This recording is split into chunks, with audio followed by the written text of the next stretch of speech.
Hello everyone, welcome to my complete guide of Star Wars Battlefront II. This is for the new players joining because of the recent hype, or the returning players deciding to join back in, or even for the casual players who have been playing this on and off and wanted a full in-depth guide to the entire game. Well, then this video is for you. I'll be diving into every single game mode and every single trooper, hero, villain, and starfighter, yeah I know, every starfighter, to give everyone an overview of every single aspect of the game. Welcome to EA's Star Wars Battlefront II. This video will give you the basic knowledge you need to enjoy playing Battlefront 2, all while being able to understand such a vast title. If you want to skip to a certain part in the video, here are the timestamps, or you can look in the description where I also have the timestamps tagged for you to jump to that specific part.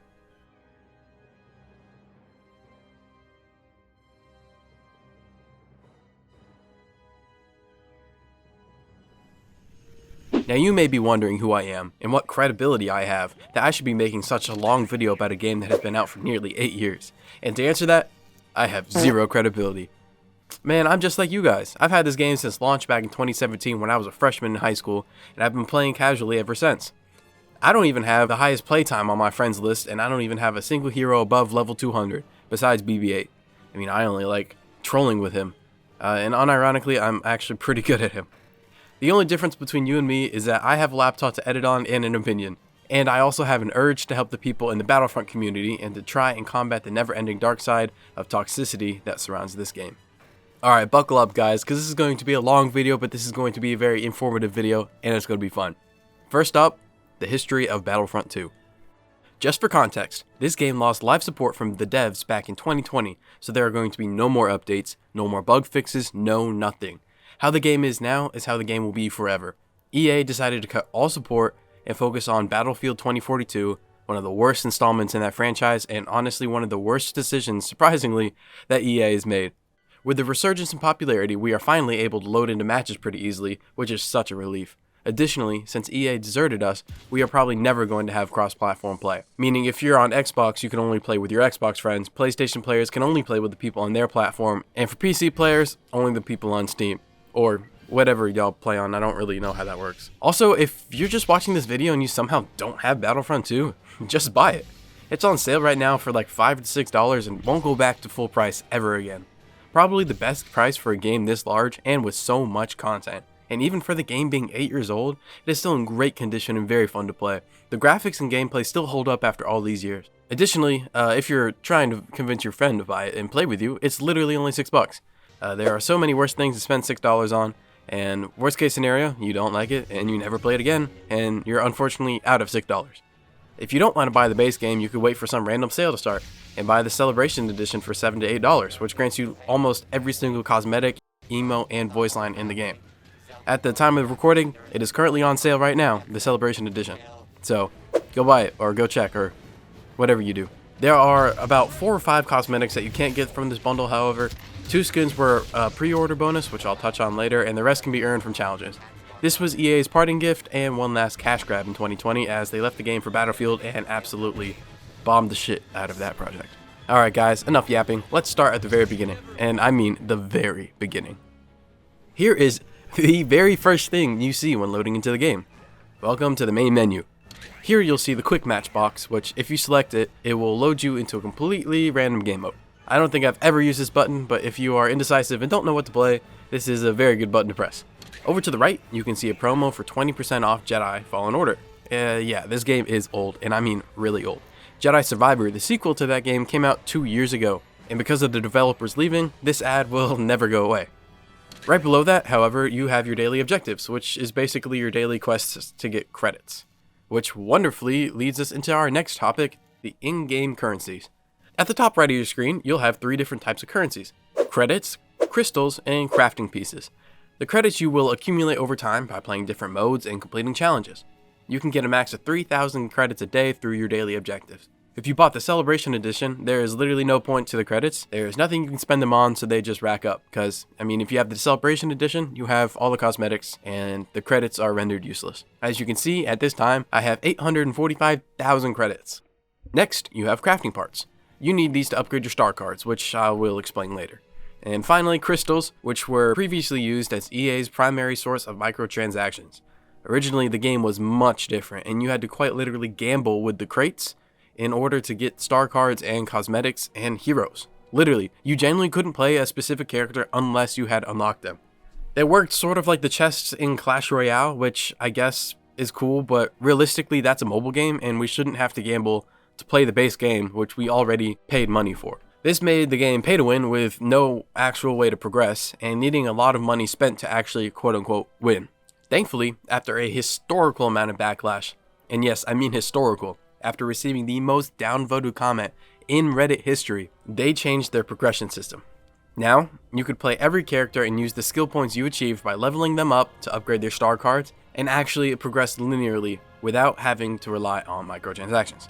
Finally, if you have unlocked something and have no idea where to claim it, it will be located in the bottom left of your home screen in the Crates tab. Formerly traumatized by the obscene amount of money poured into this tab, the Crates screen will now only give you your free and hard-earned rewards. Less suspenseful now because, you know what you're going to get, but honestly, a worthy exchange. Also, at the top left of your screen is your Friends tab, where you can invite friends to join your multiplayer group. If you cannot initially invite them through your console UI, just go to this tab and click A on Xbox or X on PlayStation to create your multiplayer group, and then try inviting again, and it'll work. Alright, first off, let's start with the tutorial.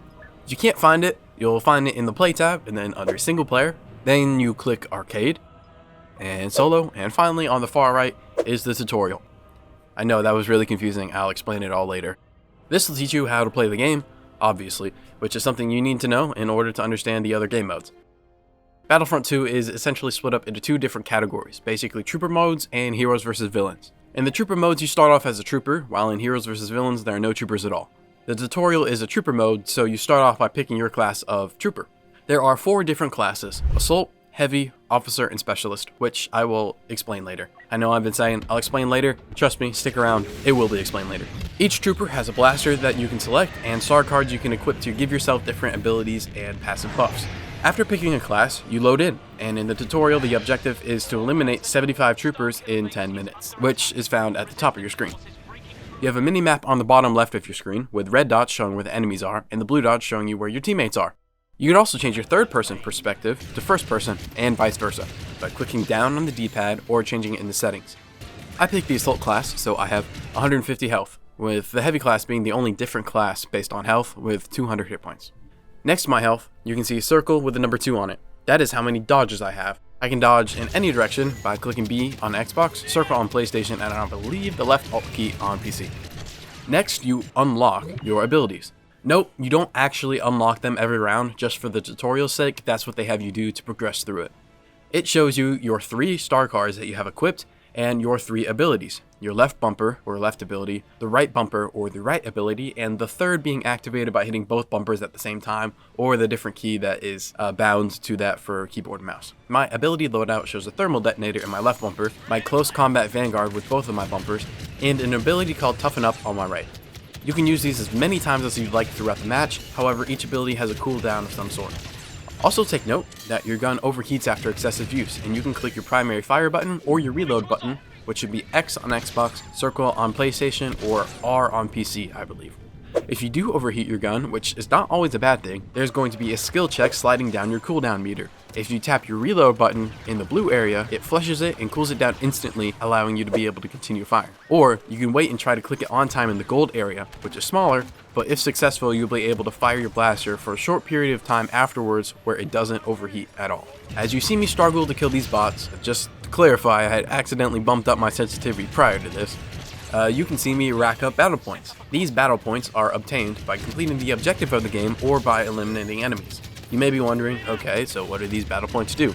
I am so glad you asked. These points are what you can spend in-game to play as different kinds of reinforcements, vehicles, or even heroes in the match. As you can see, the other 3 characters next to the troopers are now able to be selected, compared to in the beginning, when we had 0 battle points and they were grayed out because we couldn't afford it. Kylo Ren costs 3,000 battle points, so I spend it and have roughly 1,400 left over for my next life. Playing as a reinforcement or a hero decreases the amount of battle points you gain in order to prevent battle point inflation. In other words, 10 kills as a trooper would result in more battle points than 10 kills as the flame trooper.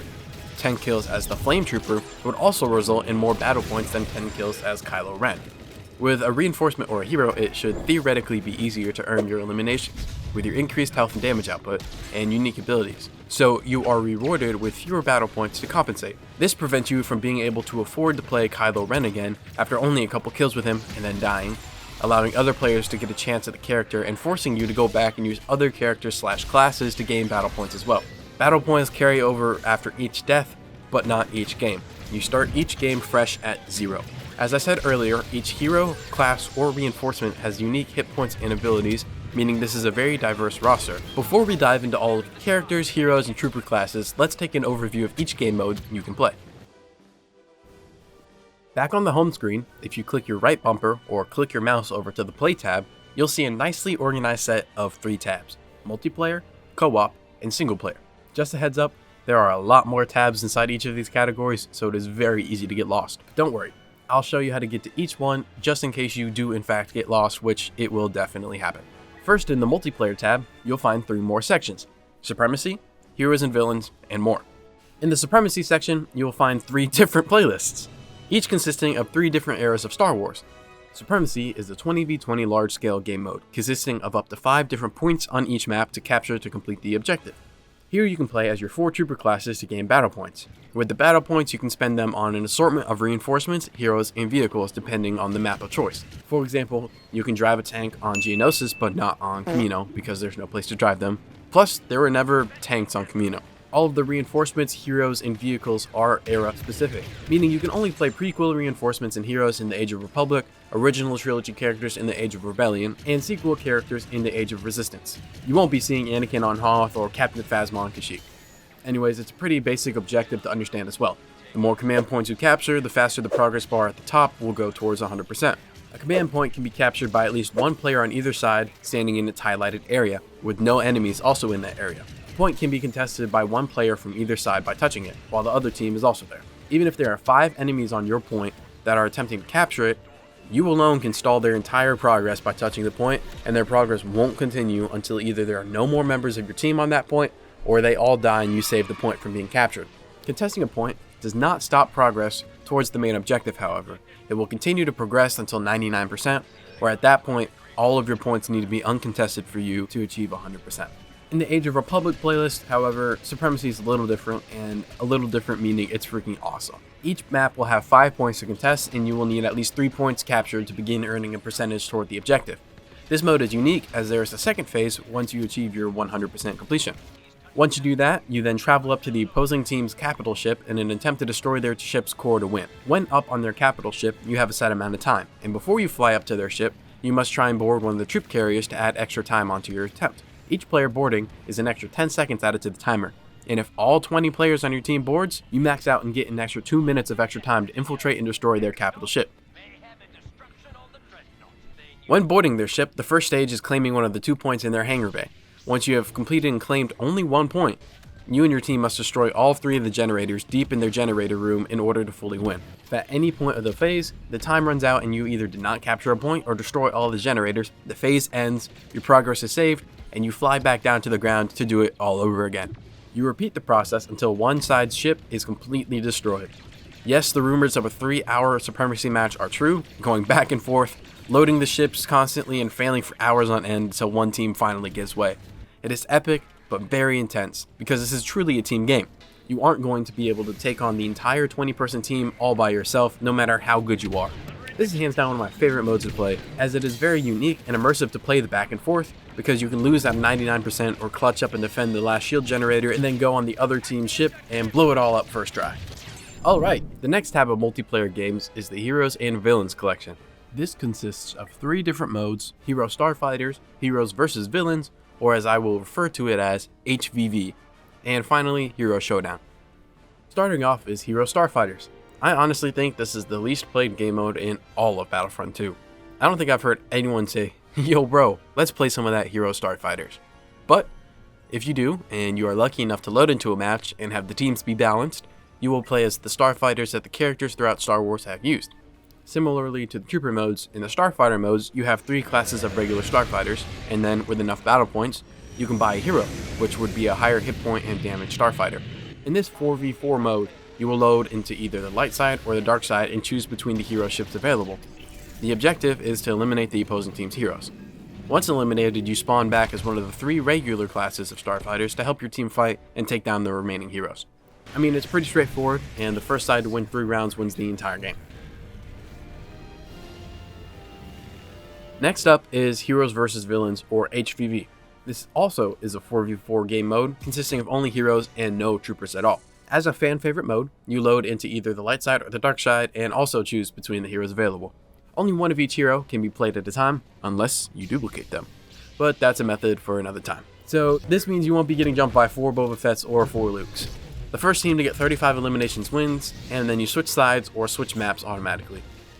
Hero Showdown is slightly different as it's a 2v2 mode. You pick your characters as usual, but there are no respawns. You must defeat the other duo in order to win the round, and the first team to win 3 rounds wins the match. The winning team of the round must choose different characters, while the losing team can choose the same characters if they wish in hopes of a better matchup. When playing HVV and Hero Showdown, there are many techniques and unspoken rules you will need to know and abide by in the Battlefront community. I'm putting these out there for you guys to know and understand so you don't get exposed to unnecessary hate. So you guys, listen up because these are really important. First off, the unspoken rules. Spamming your lightsaber block is Battlefront's version of teabagging, or if you are a blaster hero, spamming, crouching, or shooting at their dead body obsessively after elimination works too. However, teabagging can be used in both good contexts and toxic contexts. If you spam your block, you convey to the other team that you are chill and want to not fight or essentially try and get their attention. This will typically be followed by an emote to show that you are actually chill and not being toxic.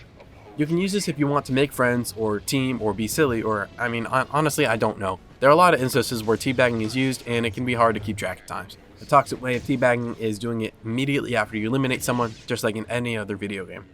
If they are being annoying or they did it first or you just simply want to be a hater, which I don't recommend, you can teabag them after you eliminate them. Their camera will stay on you for a few seconds after elimination so they'll watch and know when you teabag them. Usually this ends up in you becoming targeted by them, solely having them ignore the entire rest of your team and focusing only on you. Or they can try and switch to a counter for your specific character, or switch to their main to try and whoop your ass. Most instances, this teabagging toxically does not end well and I only condone it if they do it first. You can also try to teabag and initiate a 1v1. If they teabag back, that means they accept and want to 1v1 with you privately on the map away from all the other fighting. On that note, another term and unspoken rule thrown around a lot is respecting the 1v1. Meaning, if you see 2 people in a 1v1, don't join in, either stand by and watch, or go fight somewhere else. Some people will get really upset, and I mean really upset, if the 1v1 isn't respected, and I think it is valid in certain scenarios. In HVV, I honestly don't think it's worth getting upset about. HVV is a 4v4 game mode specifically created around fighting on each side as a team. It is a team-based game mode, so third parties and people interrupting the 1v1s are the whole point. This is the entire reason Hero Showdown was created. Unless you and your opponent have somehow conveyed to the entire lobby that you are going to 1v1 and wish to not be interrupted, then there shouldn't really be a reason to get upset at somebody interrupting the 1v1. However, in Hero Showdown, it is unspoken that you're going to 1v1 the other team with your duo. You and your duo pick one guy each round from the other team to duel it out with. This is where your teabagging and lightsaber block span comes in handy, as it's the only way to convey that you want to engage in a 1v1 since there is no proximity chat. Once your 1v1 is done, if you win, you should wait for your duo to finish their match and not engage with their match at all. If you do, I can't protect you from the hate messages and the toxicity you will receive. Interrupting and not respecting the 1v1 in Hero Showdown is probably the worst crime to commit in Battlefront 2. If your duo loses their 1v1, you then get to engage with his opponent for the final 1v1 to win the round. Spam your lightsaber block to show that you're ready. Most times, people will wait for your abilities to recharge so that it is a fair fight. The entire point of the 1v1 is to have an even ground to fight on so that you can win fair and square and prove that you are clearly the better player. Be careful, it can become really toxic really fast. But if you respect the 1v1 and don't unnecessarily teabag, you should have a nice and chill match. Another term I want to touch on is the term main. Pretty self-explanatory, but this is in regards to which hero or which class you primarily play and are best at. This doesn't mean you can't play the other characters, but this means this is your go-to, your trump card, your best hero when it comes down to it. Lastly, here are 2 techniques you're going to want to focus on learning if you want to get better in hero modes, which are just HVV and Hero Showdown. First off, parrying. Parrying is an accidental inclusion into the game and the devs just left it in. Especially with the removal of support for the game, parrying won't go away, so you might as well just learn it and learn how to take advantage of it. Well, what is parrying? Parrying is the act of blocking your opponent's lightsaber attack while counterattacking to get a free hit on them without taking any damage. This works well against players who just swing spam their lightsaber with no plans on stopping. Or if you are in a tense 1v1 and they're on the offense, you can parry their strikes, and honestly, this is the only thing you really should be doing. Parrying their attacks is the best way to win a 1v1. You do this by blocking with your lightsaber, and as soon as their lightsaber makes contact with your block, you swing back to hit them while still holding the block to take no damage, since you just blocked their attack. If you do it too soon or too late, you'll end up taking damage and may not even land your hit. You're going to need to practice this, since it requires just a little bit of anticipation and recognition of their attacking animation, but once you get the hang of it, it'll become really handy in every saber duel you'll enter. The second technique I'm going to touch on is hook swings. This is the act of hitting a saber hero who is holding their block and not attacking you, or waiting for you to attack to try and parry you. You're going to want to jump over the shoulder of your opponent, turn around mid-air, and swing your lightsaber, allowing you to hit them in their back. You need perfect timing and a lot of practice with this technique, however, as you're trying to drag their hitbox with you, allowing your saber to strike them. This is easier on PC, but for the controller, it is possible. You just need to tweak some settings. You should have your soldier sensitivity at 100% and your zoomed sensitivity at least 70%. Somehow, the zoomed sensitivity affects the lightsaber heroes, but was originally intended for the troopers and blaster heroes.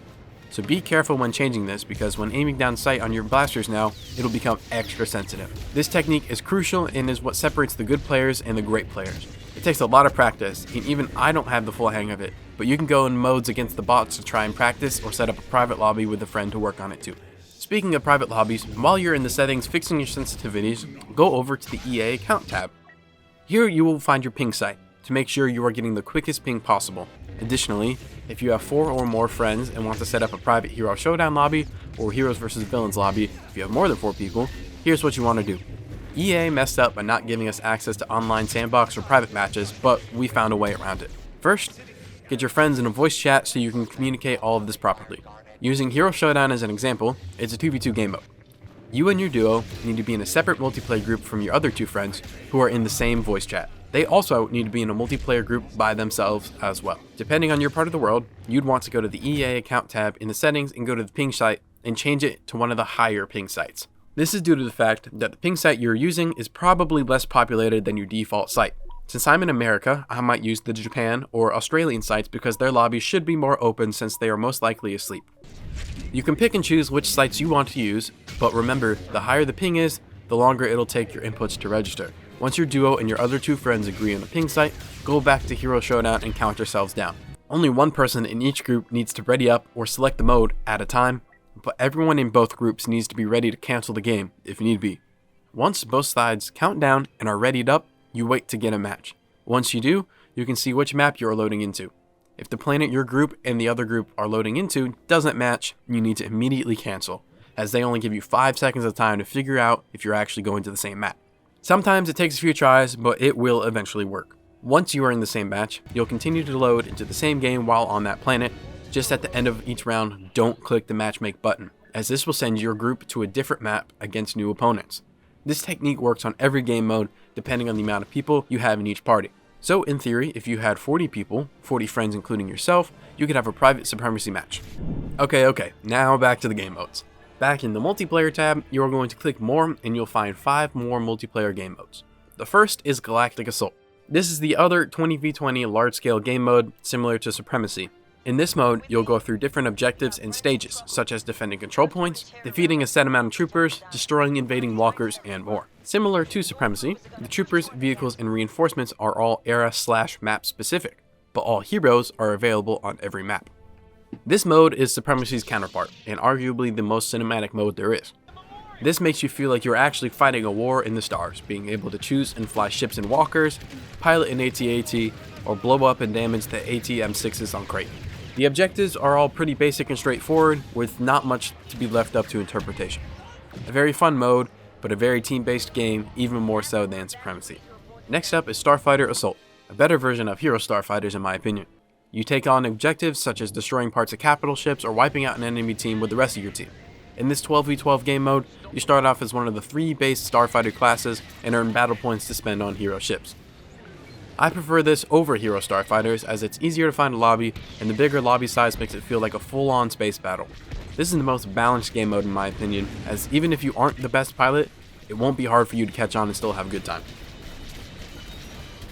After the Starfighter assault, you'll find Blast. Blast is your 8v8 team deathmatch. The most basic and straightforward game mode here, it is a staple to have in any first-person shooter. There are no heroes in this mode, only your base troopers and reinforcements. The first team to reach the elimination goal wins the match. If you are new to Battlefront and want a way to ease into the game, you should give Blast a shot. After Blast is Blast, but in italics. Strike/Extraction is the other 8v8 team-based game mode that is fully focused on objectives rather than an elimination goal. From escorting a payload to planting or defusing bombs, or stealing data files similarly to capture the flag, you and your team must complete the objective to win. This objective-oriented game mode is fun for those who want a more structured battle rather than just shooting the other team. This fast-paced mode makes a good intermediate introduction to the game and objectives used in the bigger game modes, such as Galactic Assault and Supremacy. The last multiplayer game featured, and probably the most iconic mode, is Ewok Hunt. As the description states, you have to survive a night on Endor. It is as simple as it sounds, but simple does not mean easy. You spawn in as a stormtrooper in first person, with just your blaster and a flashlight that turns off after enough use. You and up to 18 teammates must survive until the Imperial shuttle arrives to take you safely off-world.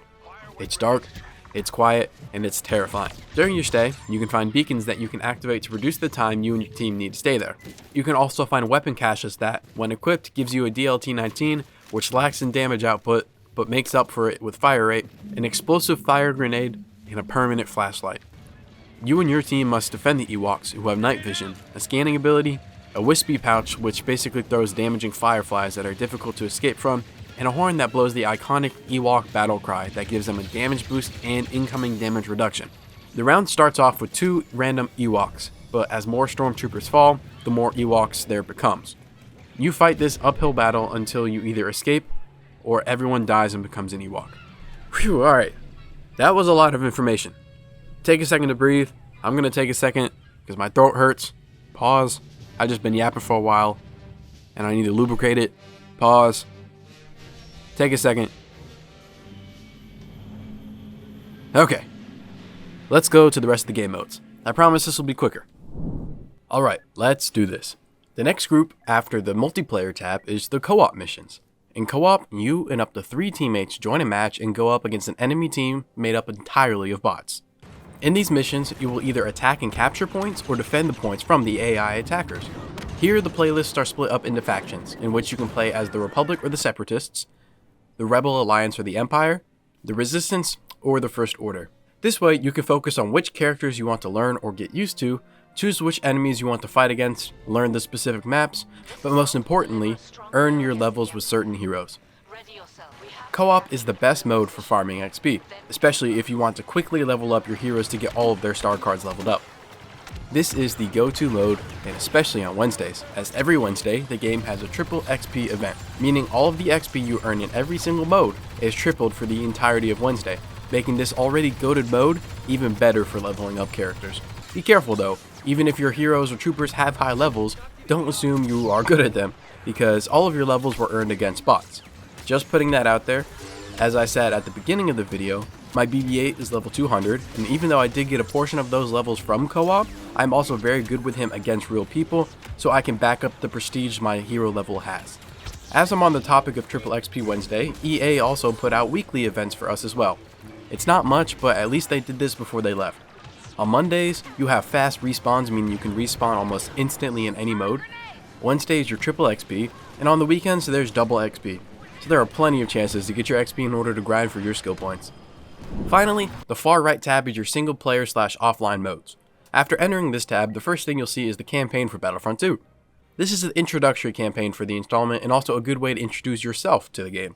It's a fun story following Iden Versio of the Empire, a special ops stormtrooper and her crew, the Inferno Squad, as we see the aftermath of the Death Star 2 explosion and the fall of the Empire. You also get to play as other heroes such as Luke Skywalker and Han Solo, but the story follows Iden in her post-Empire efforts. Despite the lack of enthusiasm surrounding the campaign, I actually did like it. It has a good balance of trooper combat as well as starfighter battles, and the objectives were pretty straightforward but nothing groundbreaking. Now, it's no Titanfall 2, but it's definitely a solid campaign for already such a large game. EA also released a DLC to the campaign, taking place during the rise of the First Order in the events leading up to The Force Awakens.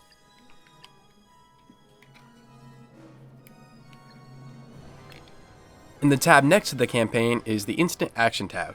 Here you can find different modes, such as attacking or defending a set of control points, or a Supremacy match. All of these are offline games and fully played against AI, however. In these games you can adjust the difficulty settings such as the AI difficulty, how fast you achieve battle points, how many heroes and reinforcements are allowed, and more. Unfortunately, there is no ship phase for the prequel era in these Supremacy matches. In the final tab, there's the arcade.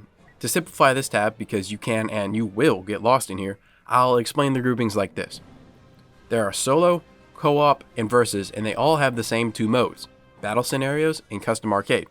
The only difference is that in solo, you're by yourself. In co-op, you play in a split screen co-op with someone else, and in versus, you play in a split screen versus match against the other player. The battle scenarios in each section are pre-made missions on the light or dark side with different difficulties. The missions consist of team battles, with each team racing to reach the elimination goal first, and onslaught, meaning you alone have an elimination goal to hit within a certain time limit. You get time added back onto the timer with each elimination, but if time runs out, you lose. These scenarios are the same in both solo and co-op, while the Versus tab has its scenarios made up of just team battles and a duel between heroes. Custom Arcade, however, is pretty self-explanatory. In each tab, you can customize a battle against the AI to your liking, choosing from different game modes such as Onslaught, Team Battle, Starfighter Onslaught, and Starfighter Team Battle, and modifying the game by changing the AI difficulty, team sizes, elimination goal, planet, and more. Co-op has these exact same settings, while Versus substitutes Onslaught with duels instead. And with that, we are done with all of the game modes. Take another breather, take a break, go to the bathroom, whatever you want to do, but lock in because now I'm going to touch on every trooper, class, and hero. Alright, starting off, we have the 4 trooper classes. The first is Assault. Assault is your go-to basic good at everything sort of class.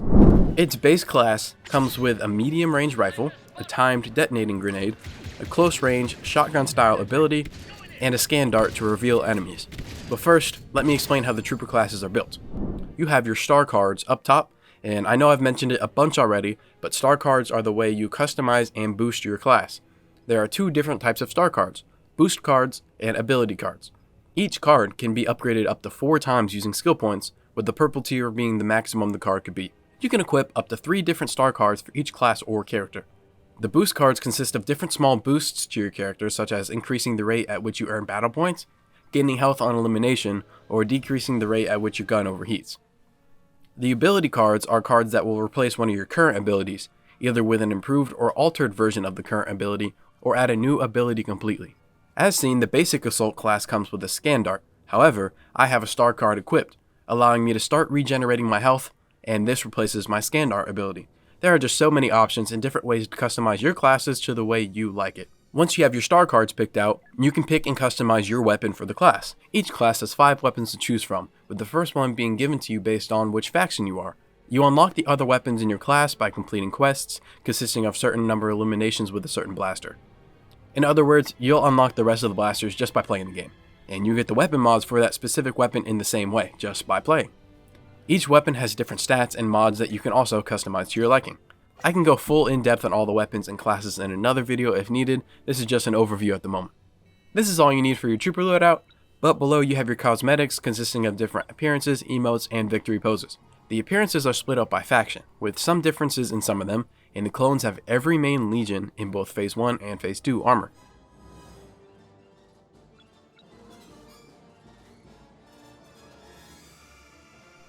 When unlocking your emotes, you have to equip them in order to use them in the game. You equip them by going into the emote you like and assigning it to the wheel. You can access these in-game by holding the left on the D-pad and moving your cursor or right joystick to select the emote. For the heroes, you also have voice lines, which are basically just the emotes without the animation. Finally, you can select the victory pose for the endgame screen if you perform well enough to be in the top 5 or top player of the match. On to the heavy class.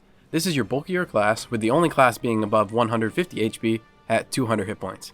You can sustain a bit more damage and specialize in taking out larger groups of enemies. The base heavy class comes with an LMG style blaster, trading a fast fire rate and increased damage output for reduced accuracy. Its abilities are an impact grenade, which, as it sounds, explodes on impact, a weapon shield, which when deployed puts a shield over your weapon for extra protection from the front, and a sentry blaster, which is a minigun style blaster which slows down your movement while you fire, but also starts regenerating your health upon activation. This sentry needs to be charged up to fire, but has streamlined accuracy and high damage. You can only use the sentry for a certain amount of time as well, and to avoid the charge up time, you can hold your aim down sights button to keep the weapon spinning, eliminating the need to charge up, but this does count towards the usage timer of this ability. The officer class is your support class for Battlefront 2. There is no healer class, but this is as good as it gets. The officer is equipped with a short-range pistol that has a high fire rate and is good in close combat situations. They also come with a flash grenade, which can be automatically or manually triggered to split into fragments that damage and blind enemies. If you get too close, however, you will be blinded as well. Their middle ability is their battle command, which gives bonus health to all teammates within your radius, allowing them to withstand more damage. Lastly, for your right ability, you have a blaster turret that you can place down, which locks onto enemy troopers and vehicles. It can be damaged, but it can be automatically repaired if you or another officer on your team is near it.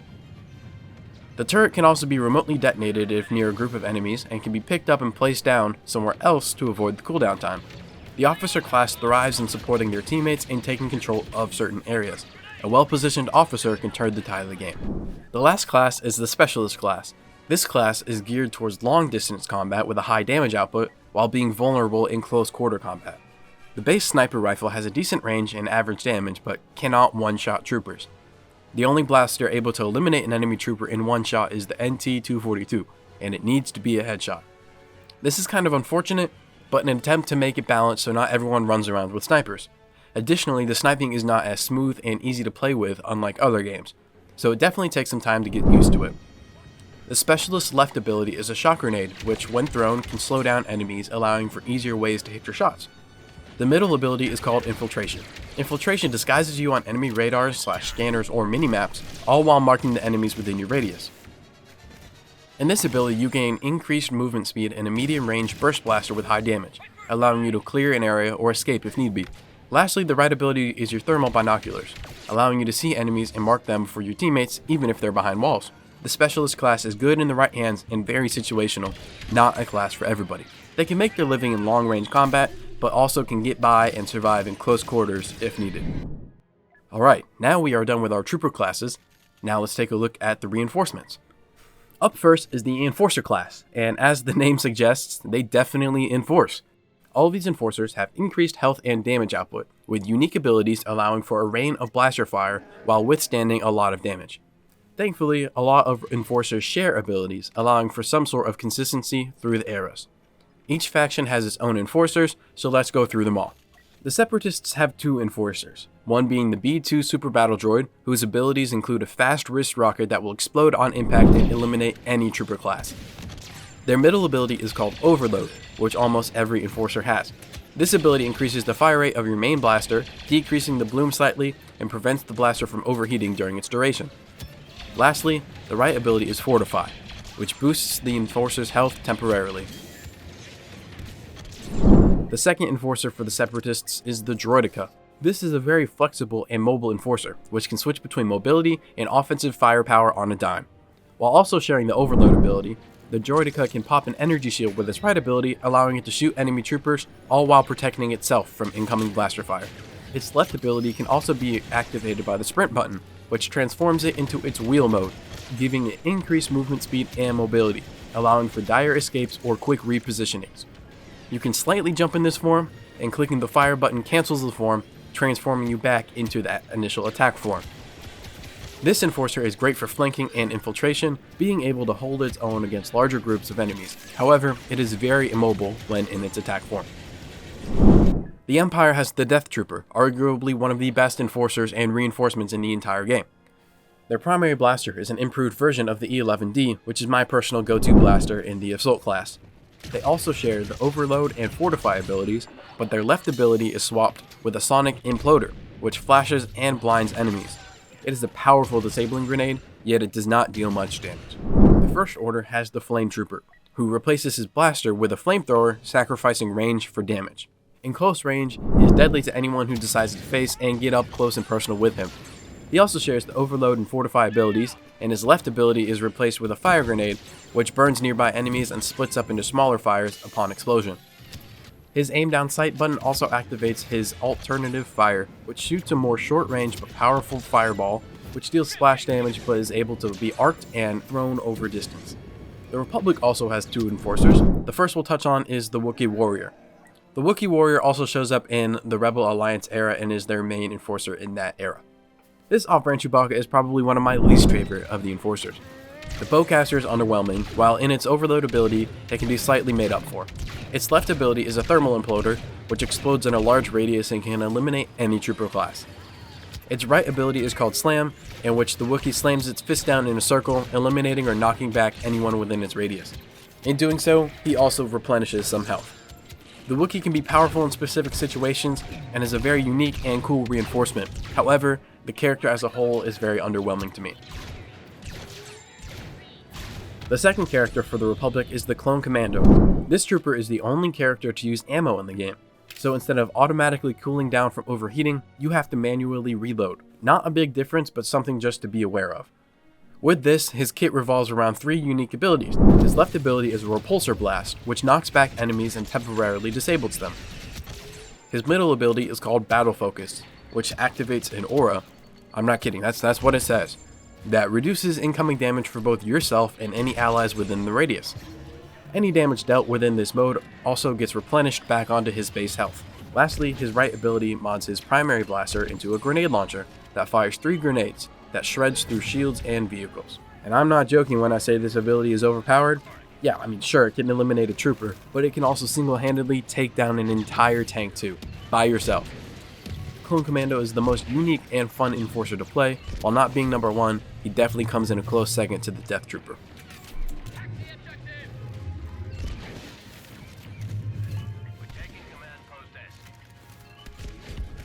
Lastly, we have the Resistance's Ovisian Gunner. She's basically a fully mobile sentry mode. She shreds through enemies with a rotary cannon, and it doesn't stop there. She is also prepared for vehicles with her left ability, which turns her cannon into its anti-armor mode, firing slow but powerful shots that rip through vehicles and turrets. This is an alternative ability, meaning there is no timer, and she can use this instead of her primary fire. Her middle ability instantly cools down her cannon and replenishes her health, as well as nearby allies' health. Her right ability is a charge ability, in which she runs and slams into the enemy in front of her, either eliminating or knocking them back, allowing for distance and disorientation for her to fire back. You can also hold the ADS button to keep her weapon rolling, just like the sentry mode in the heavy class as well.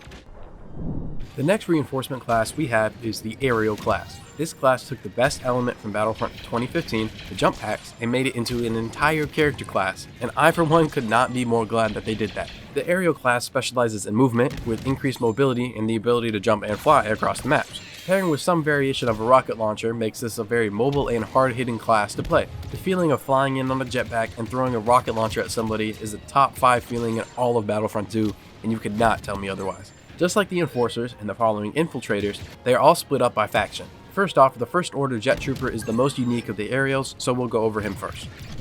He launches up similarly to Boba Fett, as his jetpack is not activated by an ability, but is rather controlled by fuel that will burn up over time. This pairs with his passive ability being able to enter into a hover mode, maintaining your height while being able to move around horizontally in the air. You can activate their jetpack by either holding down your jump button or using your left ability button, whichever you prefer.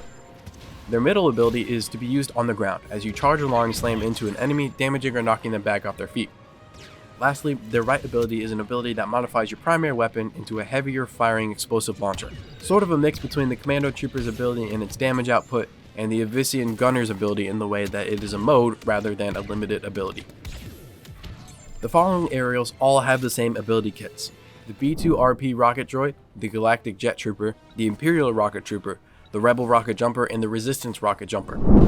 Their primary weapons are slightly different, ranging from a close-range fast-firing pistol with the Republic Jet Trooper, to a slower-firing rifle that can eliminate a trooper with just 2 shots, carried by the Resistance Rocket Jumper. They all come with 2 jetpack abilities, the left ability being a vertical jump, allowing you to jump over and cross large distances, while the right bumper is a lateral dash, allowing you to cross the similar distance as the other ability, only horizontally and not getting much airtime. Lastly, the middle ability is your fast-firing rocket that explodes on impact and can eliminate any base trooper class instantly.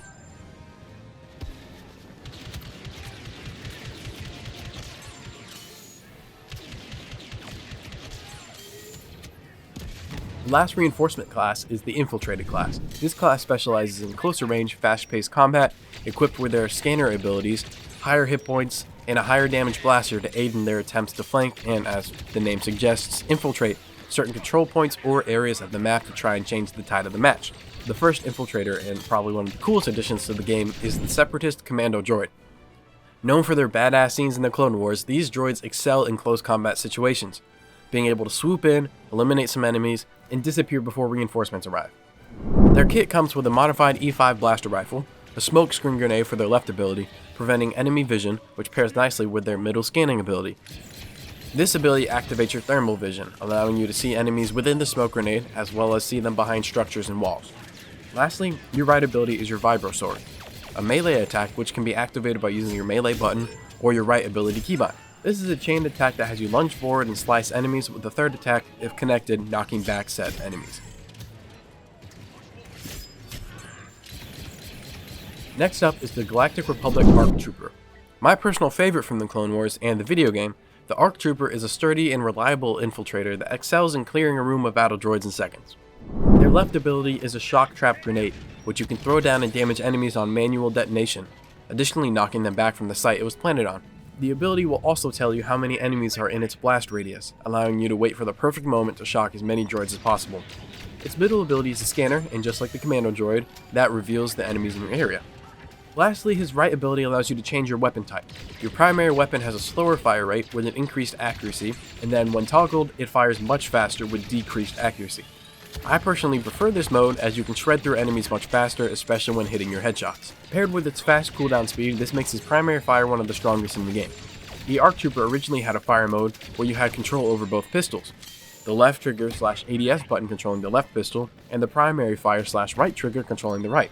This allowed for complete control over the fire rate, but once mastered, it was able to fire much faster than the current modification and became unplayable against. The ARC Trooper also has an alternative fire which is activated by your ADS button. This fires a powerful blast that costs your weapon a lot of heat, but deals high splash damage to enemies, dealing even more with a direct hit. Additionally, if you are at far enough a distance, you can actually fire it and it will auto-lock onto a target in that general area. It is a very annoying tracking blast that can be hard to counter when camping in the back of the map. Please don't unironically play him like this. Next up is the Resistance's Cafex Spy. I don't know how to pronounce it, but that's just how we're gonna go. A situational support character that carries a trusty blaster and a melee attack like the Commando Droid in case combat comes too close. Their left ability is a scanner beacon that once placed reveals enemy locations and displays a false enemy for them to pursue, masking your true whereabouts. If used outside, it can additionally call in a remote aerial strike as seen in Battlefront 2015, which bombards the area and eliminates enemies. Their middle ability overloads their weapon and allows them to fire at a super fast rate, allowing for maximum damage. Nerfed with a high recoil rate and a short usage time, this ability can shred through a high hit point enemy if used correctly. Lastly, their right ability is their version of the Commando Droid's Vibro Swords. Following the Resistance is the First Order Sith Trooper. This Sith Trooper is a very useful reinforcement and can be incredibly hard to play against once mastered. They combine elements of the ARC Trooper with their own flair to become a very handy reinforcement. Their primary blaster is a fast-firing medium-range weapon with an alternative fire similar to the ARC Trooper, allowing you to finish off any eliminations you may have missed. Their left ability is an oppression grenade that damages enemies, and any enemies that survive this grenade have their health regen temporarily blocked, leaving them stuck on their current hit points and left to be easily finished off. The Sith Trooper's middle ability is their version of their scanning ability. Instead of scanning all close-by enemies, it marks the 4 closest enemies with no maximum range. The number of enemies revealed can be increased with eliminations, with a maximum being 12 enemies being revealed to you at a time. Their right ability is called Combat Rush, initially boosting your sprint speed. In this faster state, if you defeat an enemy, it will automatically start your health regen and add more time onto the ability's timer. This trooper is very useful in their assistance with clearing out rooms of enemies or taking down stronger opponents. Next up is the Imperial ISB agent. Honestly, a weaker version of the Sith Trooper, she's geared toward more of the support side rather than a solo infiltrator. First off, I want to mention I believe this character was the scrapped remnants of Padme Amidala and Ahsoka Tano. In the game files, we've found voice lines of both characters and voice lines mentioning and referring to both of them as well. We can see in their face that it looks a lot like Padme, and in their running style in combat, they look a lot like Ahsoka's styles and techniques as well. I think they scrapped both heroes and put them into this character, which was released right before their last update when they left us for good all those years ago. Anyways, the ISB agent's left ability is called Assault Training, where she increases her sprint speed but also increases her damage reduction in this mode as well. Her middle ability is the same as the Sith Trooper scanning ability. Her right ability is a modified officer class battle command, starting their allies' health regen, where she also receives this buff when it's applied to at least one ally. So kind of situational, but if you're around your teammates, it really shouldn't be an issue. Additionally, when you defeat an enemy with a melee attack, you regenerate some health. Finally, it's the Rebels Ewok Hunter, probably the silliest and weakest reinforcement there is. I'm not a fan of this character much, but the Ewok has its pros and cons. The Ewok is a small hunter with a lot of gimmicks in an attempt to make him more balanced. His primary fire is a bow and arrow that automatically locks onto the nearest enemy when used normally. When used aimed in, you can charge up this bow to unleash a fast arrow, which can one-shot enemy troopers if hit. This bow, however, takes a long time to get used to, as it has an arc that drops it, and since it's a projectile, differing projectile speeds. Their passive ability is that when crouching to make themselves even smaller, their abilities recharge faster. Their left ability is a Wisty Pouch, an annoying pouch of fire spirits that swarm and harm enemies, which are additionally very difficult to dodge once caught in them. Their middle ability is a scanning ability, just like the other infiltrators. However, enemies are marked in different colors based on their health. Yellow means their basic scan, and red marking means they are on low or critical health, allowing you to find the easier ones to eliminate. Their right ability is their Valiant Horn, which gives them a damage buff and a resistance to incoming damage for a short period of time. They also have a melee spear, which can be used for melee attacks. This Ewok is also the same that appears in Ewok Hunt, except the Ewoks in that mode do not use their bow and arrow. And that is all the reinforcements for the game. 3 different classes, but each has its own unique and special twist to cater to different playstyles. Next up are all of the vehicles and starfighters used in different modes. Per the theme of the game, there are classes for each of the vehicles as well. The first class is the Armor class. This is your tank. It has a lot of health, but is very slow moving. These powerful vehicles are used to decimate all enemies that cross your path. Each faction has its own version of this class as well. The Galactic Republic has the TX-130 tank, with 3 different abilities as well. Their primary fire is a solid, high-damage blaster cannon. Their left ability is a laser barrage, firing an extreme stream of lasers for a short amount of time. Their middle ability switches their primary fire into a charge mode, allowing you to charge up your blaster cannons to unleash a very powerful attack all at once. Their right ability fires rockets.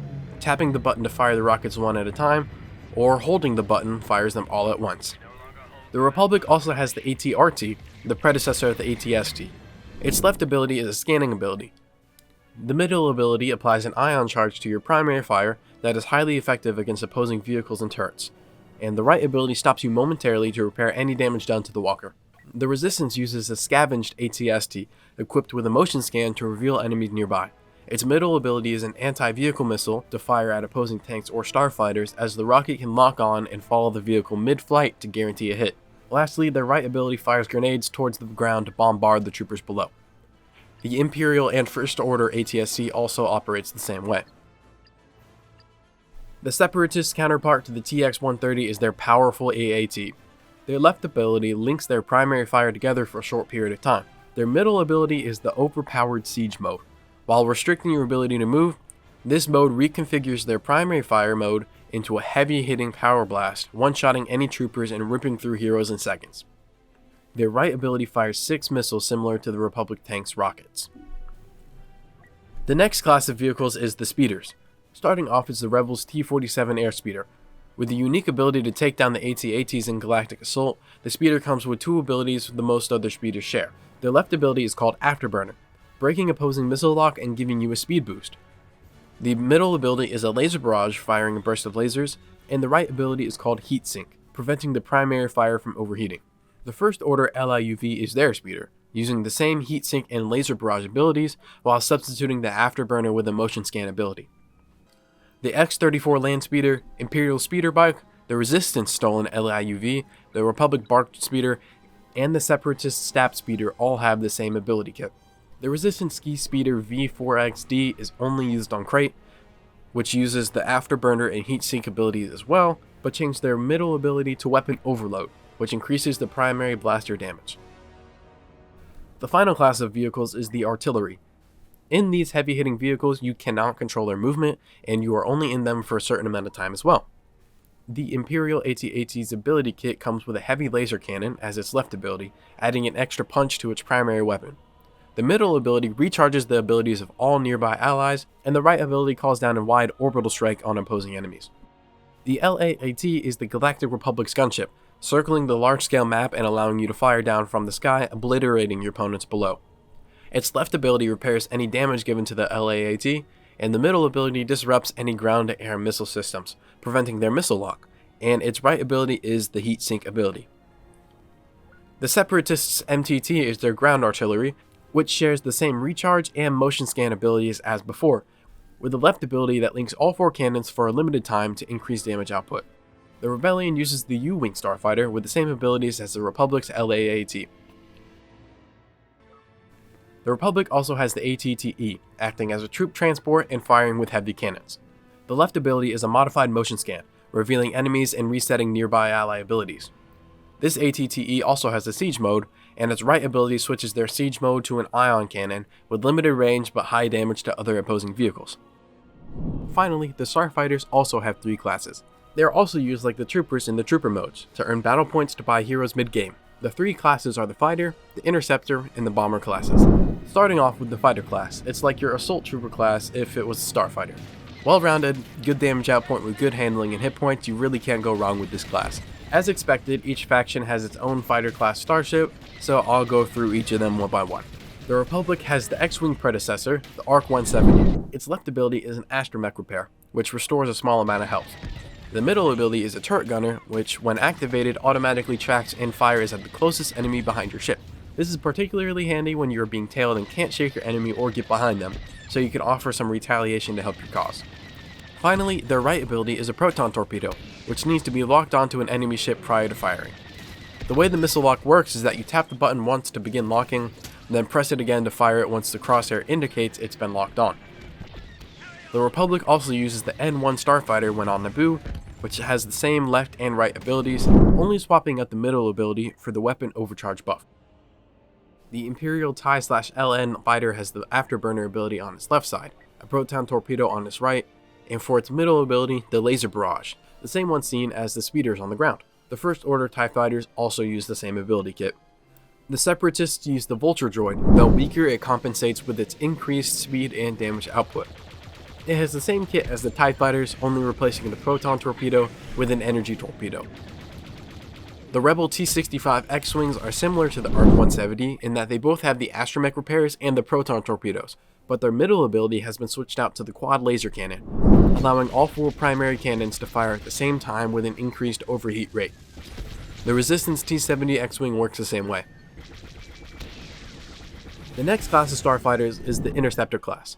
This class utilizes their lighter ship weight and their high speeds to rely on mobility to outmaneuver and win their starfights. The Rebellion uses the RZ-1 A-Wing, which comes with the Afterburner ability on your left side. Their middle ability is called Hardlock, which prevents you from losing your current target at the time of activation and reduces the time needed to gain a missile lock. Any enemy ship that is being targeted with this also receives extra incoming damage. Lastly, the right ability is a concussion missile, which travels quickly and deals less damage than the proton torpedoes. However, it leaves the starfighter stunned for a short amount of time when hit. The Resistance RZ-2 A-Wing is the exact same. Big surprise. The Imperial TIE Interceptor uses the same ability kits as the A-Wing, but looks cooler when doing it. The Separatists use the Tri-Fighter droid, which also utilizes an afterburner on its left side. Its middle ability activates its central heavy laser, which shoots in a straight line but deals heavy damage when it connects with enemies. Finally, the right ability equipped is Heat Sink. The First Order uses their TIE SF fighter, equipped with an afterburner on the left side, a concussion missile on the right, and the rear turret gunner in the middle. The Republic uses the V-Wing, and its abilities consist of afterburner on the left, laser barrage in the middle, and heat sink on the right. Finally, we have the Bomber class. This class is the heavy hitters of the starfighters, sacrificing their mobility for high damage output and high hit points. The Empire uses the TIE SA bomber, equipped with 3 new abilities for these starfighters. The left ability is the electronic countermeasures, which break and prevent enemy missile lock for a short amount of time. The middle ability is another missile lock, only this time you can lock onto and fire at up to 3 different targets.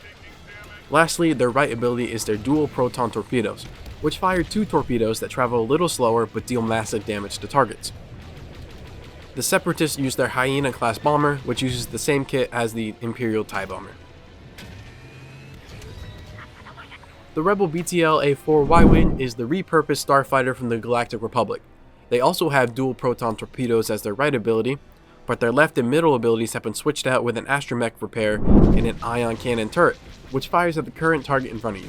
The turret does not deal a lot of damage, but it disables their abilities and slows them down, allowing you to easily attack them. The Republic's BTLB Y-Wing has the exact same kit.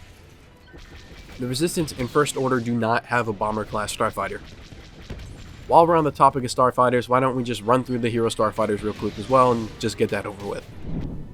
Starting off, we have Kylo Ren's TIE Silencer. This badass ship is fun to fly and deals good damage with his primary fire. His 3 abilities are an afterburner on the left side, a middle ability called Focused Rage, which does the exact same thing as Hardlock, and a dual mag pulse torpedo on the right side, which are really just the dual proton torpedoes the bombers use.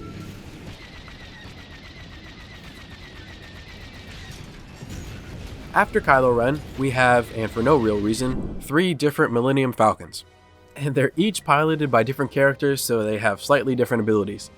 Han and Chewie's Falcon rocks an afterburner as their left ability, and dual concussion missiles as their right ability, which are the same missiles the Interceptors use. Their middle ability is called Special Modifications, which increases their primary weapon damage and prevents it from overheating. Rey and Chewie's Falcon also has the same dual concussion missiles on the right side, but instead has Focused Mind on the left, which is again just a differently named Hardlock. Their middle ability is called Auxiliary Power, and it heals you up briefly and gives the Falcon some damage resistance as well. The third and final Millennium Falcon is flown by Lando and L337. They also have an afterburner ability on their left side, but it's called Coaxium Injection to fit with the plot of the Solo movie. If you notice and watch carefully, the fuel emitted while using this ability actually emits a darker smog, which we can assume is the coaxium actively being injected into the ship. Their middle ability fires both the front and back cannons at the same time briefly. And finally, their right ability is called L337 Copilot, in which she highlights surrounding enemies for both yourself and surrounding allies. These highlighted enemies also receive increased damage. The next starfighter is probably the coolest, Darth Maul's Scimitar. Maul utilizes Hardlock on his left ability, but it's renamed to Dark Apprentice, and he has the dual proton torpedoes on his right side. His middle ability is called Stealth Drive, and this makes Maul's ship go completely invisible to both enemy scanners and their eyes. This obviously breaks their missile lock, and when coming out of the ability, he receives a damage buff to his primary weapons. Next is Boba Fett's Slave 1. This bulky ship packs a serious punch with 3 damaging abilities. His left ability activates the ion cannons, which hits enemies and reduces their speed and disables their abilities, allowing them to also receive extra damage. He also rocks with the dual concussion missiles on his right side, and for his middle ability, he drops his iconic seismic charge, which deals massive damage behind him. Following Fett is Darth Vader's TIE Advanced X1. He has an afterburner on his left ability, the renamed Hardlock called Sith Hatred, and for his middle ability, an upgraded version of the Laser Barrage, in which it can hold 2 charges instead of just 1.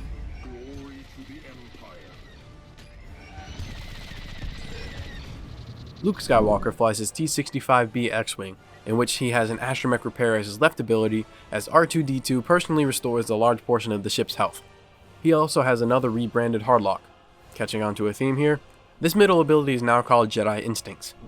Lastly, his right ability is called Obi-Wan's Guidance, and it fires 2 proton torpedoes that don't need a target lot to be fired and deal high damage to the enemy. The next X-Wing is Poe Dameron's T-70 X-Wing. Poe actually has 4 abilities, his left being a BB-8 repair, doing the same thing as R2-D2, and dual proton torpedoes as his right ability that do need target lock. His middle ability is called Black Leader, and it scans all nearby enemies for allies to see, exposing them to more damage. His fourth ability is called Boosted Accelerator Pod, which is his own buffed version of Afterburner.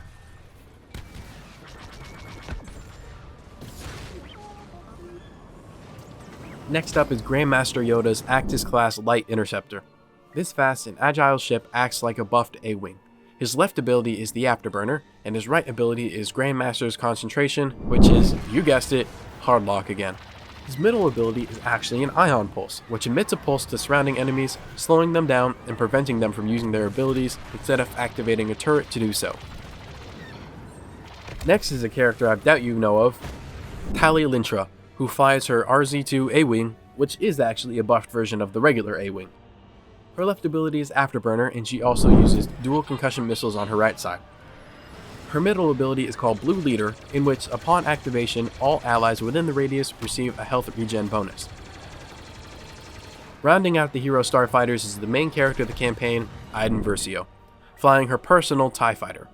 She also has 4 abilities, her left one being Afterburner, her middle being a Laser Barrage, and her right one being the dual proton torpedoes. Her 4th ability is called Inferno Leader, which does the same thing as Poe's middle ability, scanning all nearby enemies for allies to see, exposing them to more damage. Alright guys, we're almost done. Now, all we have is the heroes and villains to get through, the moment you have all been waiting for. I plan on making a more in-depth video for either each character or just heroes and villains in general, going over every star card and tech you need for each hero. So let me know in the comments if that is something you'd like to see, and which character you'd like to see first. Alright. Boba Fett is our first hero, who specializes in running away and staying just barely out of range with his jetpack from being able to be hit, while also annoying you with his EE-3 burst rifle and his abilities. Boba's jetpack is activated by either using your ADS button or holding down your jump button, so yes, he does not have an ADS for his blaster. You were able to aim down sight with it in Battlefront 2015 by using the melee button. However, this was replaced with his powerful melee attack of his arm flamethrower, which is perfect for finishing off eliminations. He refuels his fuel on the ground, and once you are out of fuel, you will start falling. He can only fly for 5 seconds, and it takes 12 seconds to fully recharge his jetpack, but you can use it even if it's not fully recharged. Boba's left ability is a concussion rocket, which, while not damaging opponents, blinds them and overheats their blaster, leaving them completely lost. Additionally, this prevents any saber heroes from doing any lunge attacks. Boba's middle ability scans his surroundings for himself and his whole team while masking himself from enemy radars.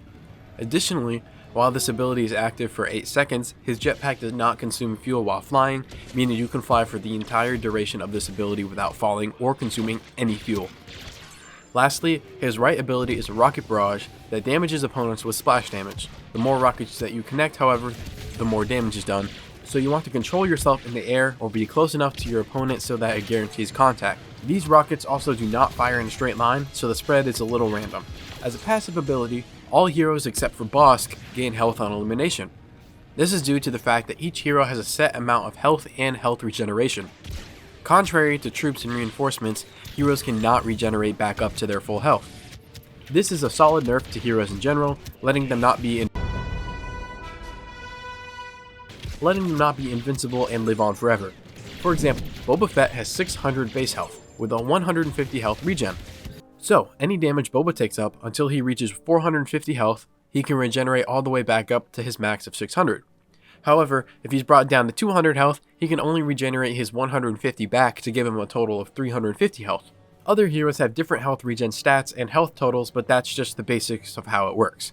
This is why you get health per elimination as heroes, in order to help boost your health back up to the max again, so you aren't stuck at that low HP.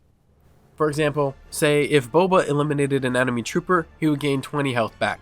So his 350 would be 370 now, while if he eliminated another hero, his health bonus would be 100, bringing him up to 450 instead of his previously fully regenerated 350 health. I hope this makes sense. Now the only hero without health per elimination is Bossk, who can in fact regenerate his health all the way back up to his max, even if his health regen rate is considerably slower, only 25 hit points a second compared to the base 50 hit points a second the other heroes have.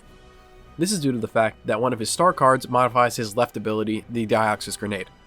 This grenade releases poison for enemies within its range, but Bossk, with this star card equipped, can actually regenerate health while standing within this range, at an increased rate of 30 hit points a second. Bossk is equipped with his Relby V10, which can be hip-fired or zoomed in with and charged up. The fully charged shot can one-shot any trooper class and deals massive damage to heroes. Additionally, his scope can zoom in even further by clicking the melee button. His middle ability activates his thermal vision, which increases his sprint speed and melee attack, and modifies his blaster to become a miniature grenade launcher, which is perfect for clearing out rooms of troopers or damaging heroes through their saber block. Lastly, his right ability is the Proximity Mine, which deals insane damage at 76 damage per mine and detonates automatically if someone walks in within its radius. These mines can deal up to 228 damage if someone is hit by all three, and an astounding 380 if someone is unlucky enough to hit all 5 when equipped with his multi-trap star card. Bossk can also jump high due to his unique species, though not as high as the Force users and their Force jump, and he also falls much faster than they do. Bossk is a good crowd control character and is skilled in attacking from range and not being in the middle of battle. However, if ever caught up in the middle, his proximity mines can make up for a wonderful escape trap for anyone who tries to chase. Chewbacca is a bulkier hero with his trusty bowcaster that deals splash damage towards enemies, which can also not be blocked by lightsabers. He's also the first hero we've seen with different appearances. One is pretty alright and the other is just a joke. I mean, seriously, I can't believe EA actually approved this appearance. All they did was add a bandage wrap. Like, are we dead ass? Like, what the hell? As for Chewie's abilities, his left ability is a shock grenade, which is thrown and breaks up on the ground, stunning and rendering enemies immobile when hit by it. His middle ability overcharges his bowcaster, allowing him to fire his fully charged shots with no charge time, or at least that's what it says. There is no more charge time for his bowcaster anymore, and his blaster actually works slightly differently. His bowcaster fires 3 shots in a triangle pattern when fired from the hip, and when zoomed in, focuses all 3 shots into one powerful shot. With his middle ability, the hip fire pattern is increased to 5 shots in the shape of a pentagon, fully increasing the damage output of his zoomed in crosshair as well. Lastly, his right ability is a charge slam, in which he runs forward and slams his fist into the ground when hitting the button again. This is different than the Wookiee warrior, as you can actually move Chewie and potentially get behind a hero's block. This either eliminates or knocks back enemies and can also be activated from the air. Chewbacca is a good trooper eliminator. He utilizes his splash damage and his radial charge slam to take down large groups of enemies at once, but can hold his own against heroes with his unblockable bowcaster, his stun grenade, as well as his slam, which can knock back enemies if connected properly. Darth Vader is our next hero, or should I say villain. Honestly though, for just the sake of the video, I'm going to refer to all these guys as heroes, just to make it simple. Darth Vader has a high damage output with an even higher health pool, as he is the tankiest base hero in the game, coming in with a base health of 800 hit points. But with max star cards, he can have up to 950 hit points. His high damage and high health are countered by his high stamina cost as a lightsaber hero. I guess this would be a good time to explain lightsaber stamina. Every hero that wields a lightsaber has stamina that goes with it. Every swing that you take, that is not from an ability, takes a portion of that stamina away. This is the case so you aren't able to swing your saber infinitely like you could in Battlefront 2015. Additionally, every blaster shot you deflect takes away from your stamina as well, each shot taking away a different portion based on its damage output, but it still costs the hero stamina to deflect such shots. You can also deflect the shots back in the direction of the person firing at you, with the range being random, but certainly in their general direction. This is a good counter to a trooper who is emptying their entire blaster into you, and you don't want to swing your saber and get hit with all that damage, so you simply block it, and they shoot enough that enough shots end up hitting and eliminating them. Lightsaber blocks also drain stamina from being hit with another lightsaber too, meaning you cannot block the sabers forever either.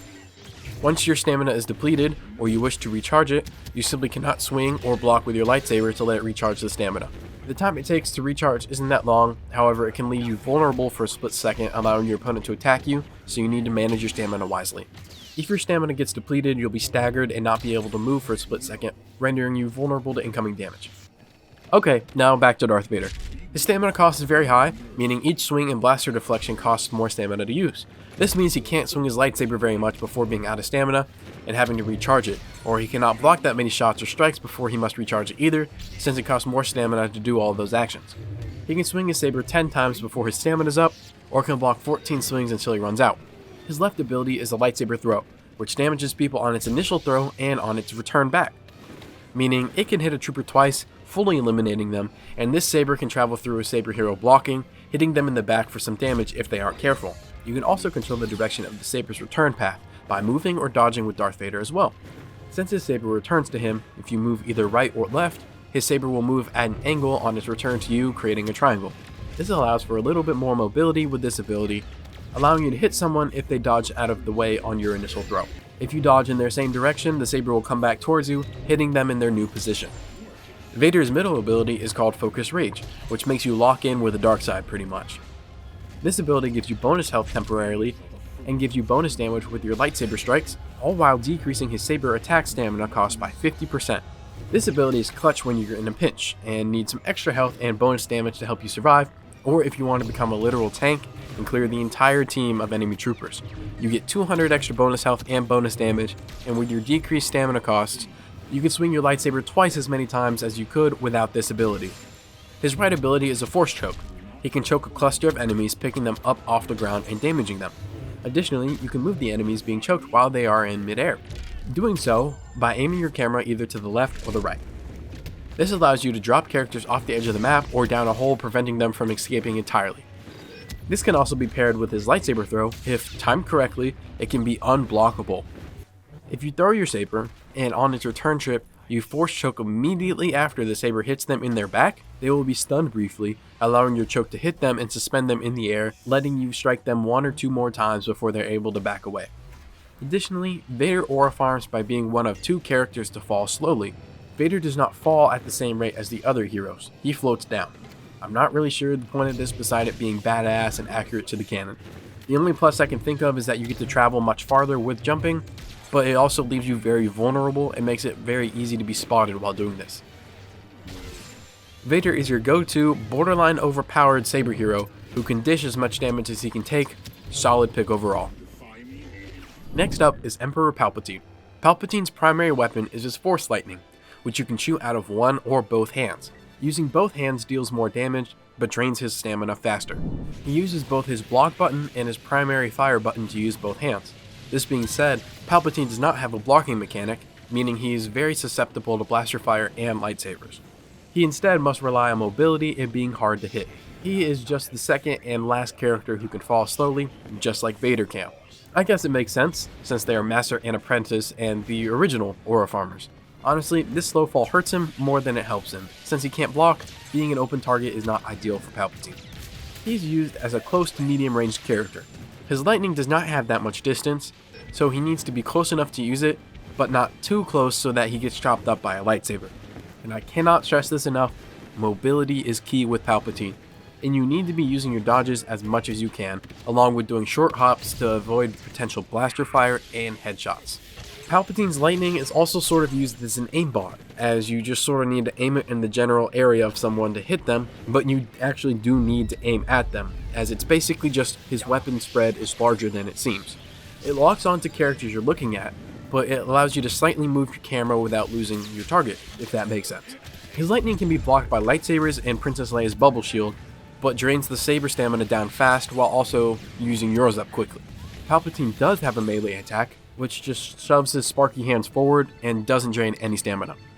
Palpatine is a good support hero in hero modes, but excels in trooper modes as well, being able to eliminate multiple enemies at a time. He excels in group eliminations and the clearing of rooms, however, if used correctly, he can also be a dangerous asset against heroes. Okay, let's talk about his abilities. His left ability is his chained lightning, just like his one from Battlefront 2015. He targets one enemy and fires his lightning through it, chaining the attack through to up to 6 different enemies in line of sight from the original target. This deals 120 damage and can eliminate every trooper class besides heavy.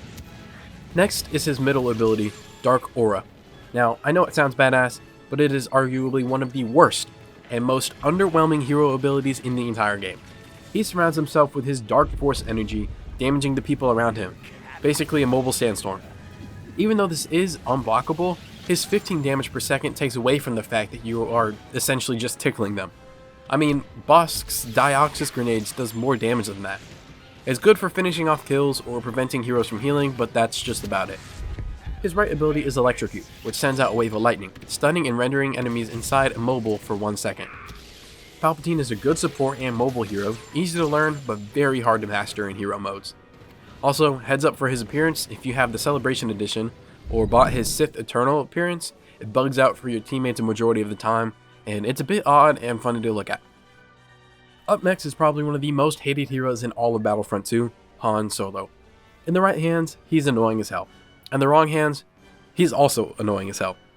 Han is used to single out and take out enemies one by one with his powerful headshot multiplier damage, being able to one-shot all Assault, Officer, and Specialist classes, dealing 152 to the head, while only 104 to heroes. One thing I forgot to mention is that heroes take reduced hit damage from blasters, allowing the fights to last a little bit longer and allowing time for reinforcements to come and help as well. To help with balancing issues, sabers do increase damage to other saber heroes from the back, and their base attack to the front of their body is at their normal damage rate. Anyways, back to Han. His powerful DL-44 is annoying to play against, so it's best to stay out of its way. Han can get by playing ranged, but also up close, as his abilities are designed for a more medium to close combat style of play. Han's left ability is his Detonite Charge, a remotely controlled sticky grenade that can stick to any surface and be detonated at any time, even in the air. This deals a massive 200 damage depending on how close the hero is to it, knocking higher health enemies off its feet or pulverizing the troopers where they stand. This is unblockable and very hard to dodge, making it the perfect ability to finish off your eliminations.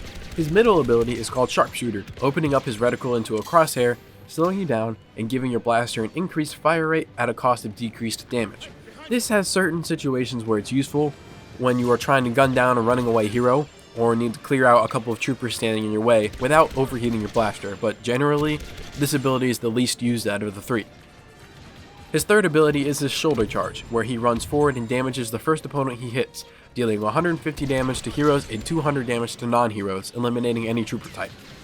This ability is also unblockable, and if hit while blocking, the enemy will be staggered slightly. Now, this ability has been known to glitch out from time to time, not hitting your opponent when you supposedly ran right into their hitbox, which leaves you vulnerable for a split second, the same result as if your opponent has dodged it out of your way, leaving you open for a swift counterattack. Han is also a character who relies on mobility and dodging, so you want to be as unhittable as you can. It is annoying to play against, but you can even equip a star card that adds an extra dodge ability, making for a non-stop rolling fest. A tip when playing Han, or really any trooper or blaster hero, when going up against a saber hero, you want to roll through the saber, not away from them. If you roll away, they can lunge attack you, or use an ability that locks on and allows them to get a guaranteed hit on you. If you roll through them, you get to their backside, being able to hit them and leave them confused and unable to hit their lightsaber attack. They will likely keep swinging their saber and missing you if you time the rolls correctly, as they will be vulnerable from the back for a quick shot or two. Switching gears, Han also has a smuggler outfit that is only able to be claimed through a milestone, which is receiving 3 stars in every battle scenario on the solo mode. Alright, anyways, Han is a good hero eliminator and a trooper decimator when you are able to hit your shots, and that is the main thing to focus on. It doesn't matter who shoots first, it matters who hits their shots. Next up is the campaign's main character, Iden Versio. Another highly hated character. Well, honestly, all blaster heroes are hated, and that's just sad. They are fun to play in certain situations, but they are definitely annoying to play against at times. I don't think blast heroes deserve all the hate they get, as they were put in the game for a reason. And honestly, nobody brings up the fact that Battlefront 2015 only had one saber hero on each side, and the rest being blaster heroes, as it was a blaster-oriented game.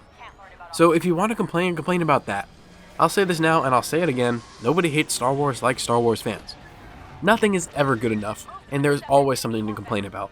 We get it, you like to bitch and moan. Just shut up and enjoy what you like and forget about what you don't. It's not that hard. That's what she said.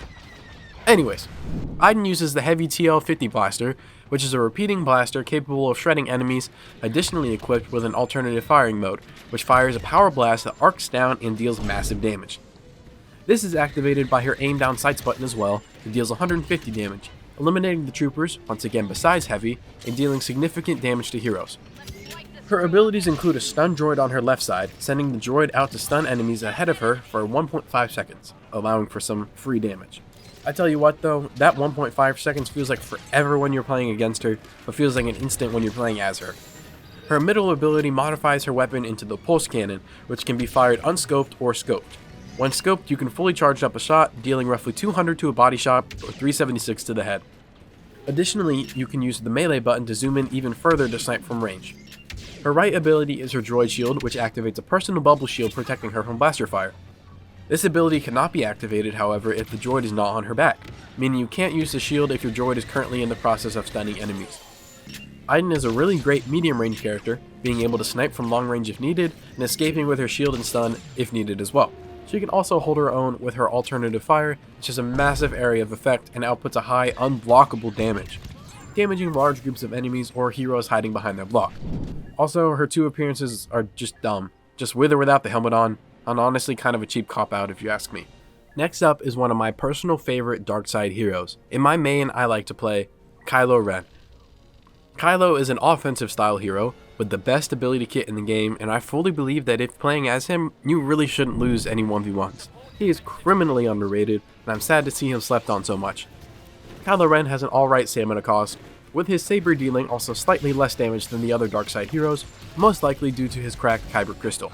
His abilities have long cooldowns, but when used properly, they can be game changers.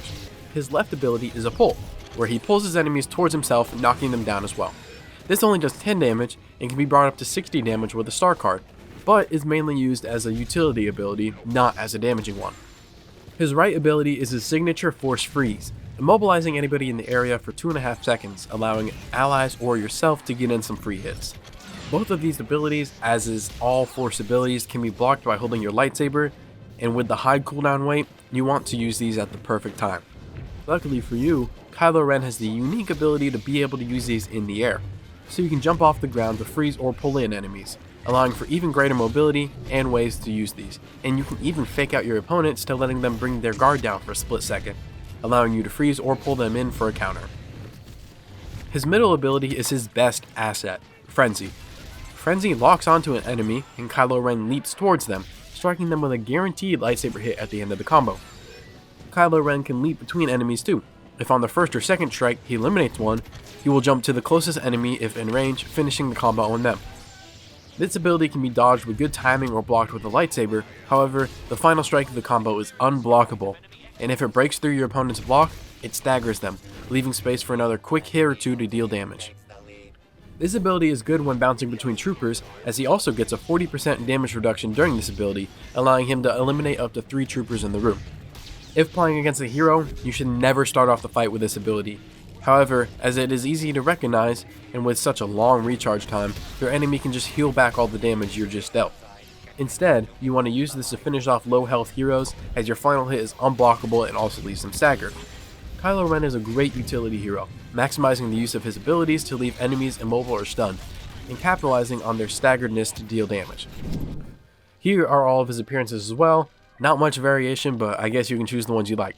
The only appearance you are unable to get is the Unmasked appearance, which was a pre-order bonus to those who pre-ordered the game back in 2017. Honestly, it's not even that good of an appearance, and is just more so used as a flex now. Like, you have an unmasked Kylo with a cape. Congrats. Lando is our next hero, and unfortunately he's regarded as one of the weaker ones too. Not saying he isn't useful, or even really good in certain situations, he's just a very situational hero whose abilities are a little too underwhelming to actually be balanced. He rocks the X8 Night Sniper pistol, which deals moderate damage and shoots relatively fast. However, when scoped in, you use its thermal vision, allowing it to outline and mark enemies for easier retaliation. This pairs well with his left ability, the Smoke Grenade, which, as it states, throws a smoke grenade that creates a cloud of smoke obstructing the view of your opponents. Once scoped in, he can see everyone outside or inside the smoke, and Saber heroes cannot do their lunge attacks while inside the cloud. His middle ability is called Sharp Shot, as he locks onto up to 5 different enemies and fires a powerful shot guaranteed to hit. This deals 200 damage, eliminating all trooper types and good for finishing eliminations on hero. However, this attack can be blocked. His right ability is a Sticky Disabler device which, when thrown, can reveal nearby enemies and disrupt their radar/minimaps.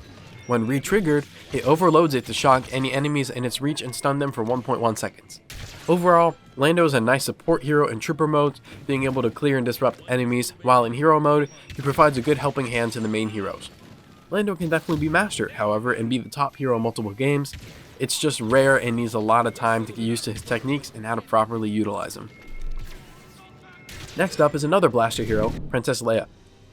Leia is probably as versatile as you can get, having an option for close, medium, and long-range attacks, all while being able to support her team and clear out larger groups of enemies.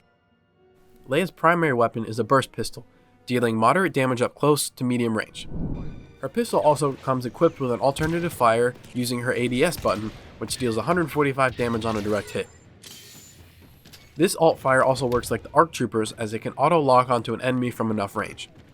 Her left ability is her 3 thermal detonators, which detonate automatically and can deal anywhere from 100 to 250 damage depending on the blast radius.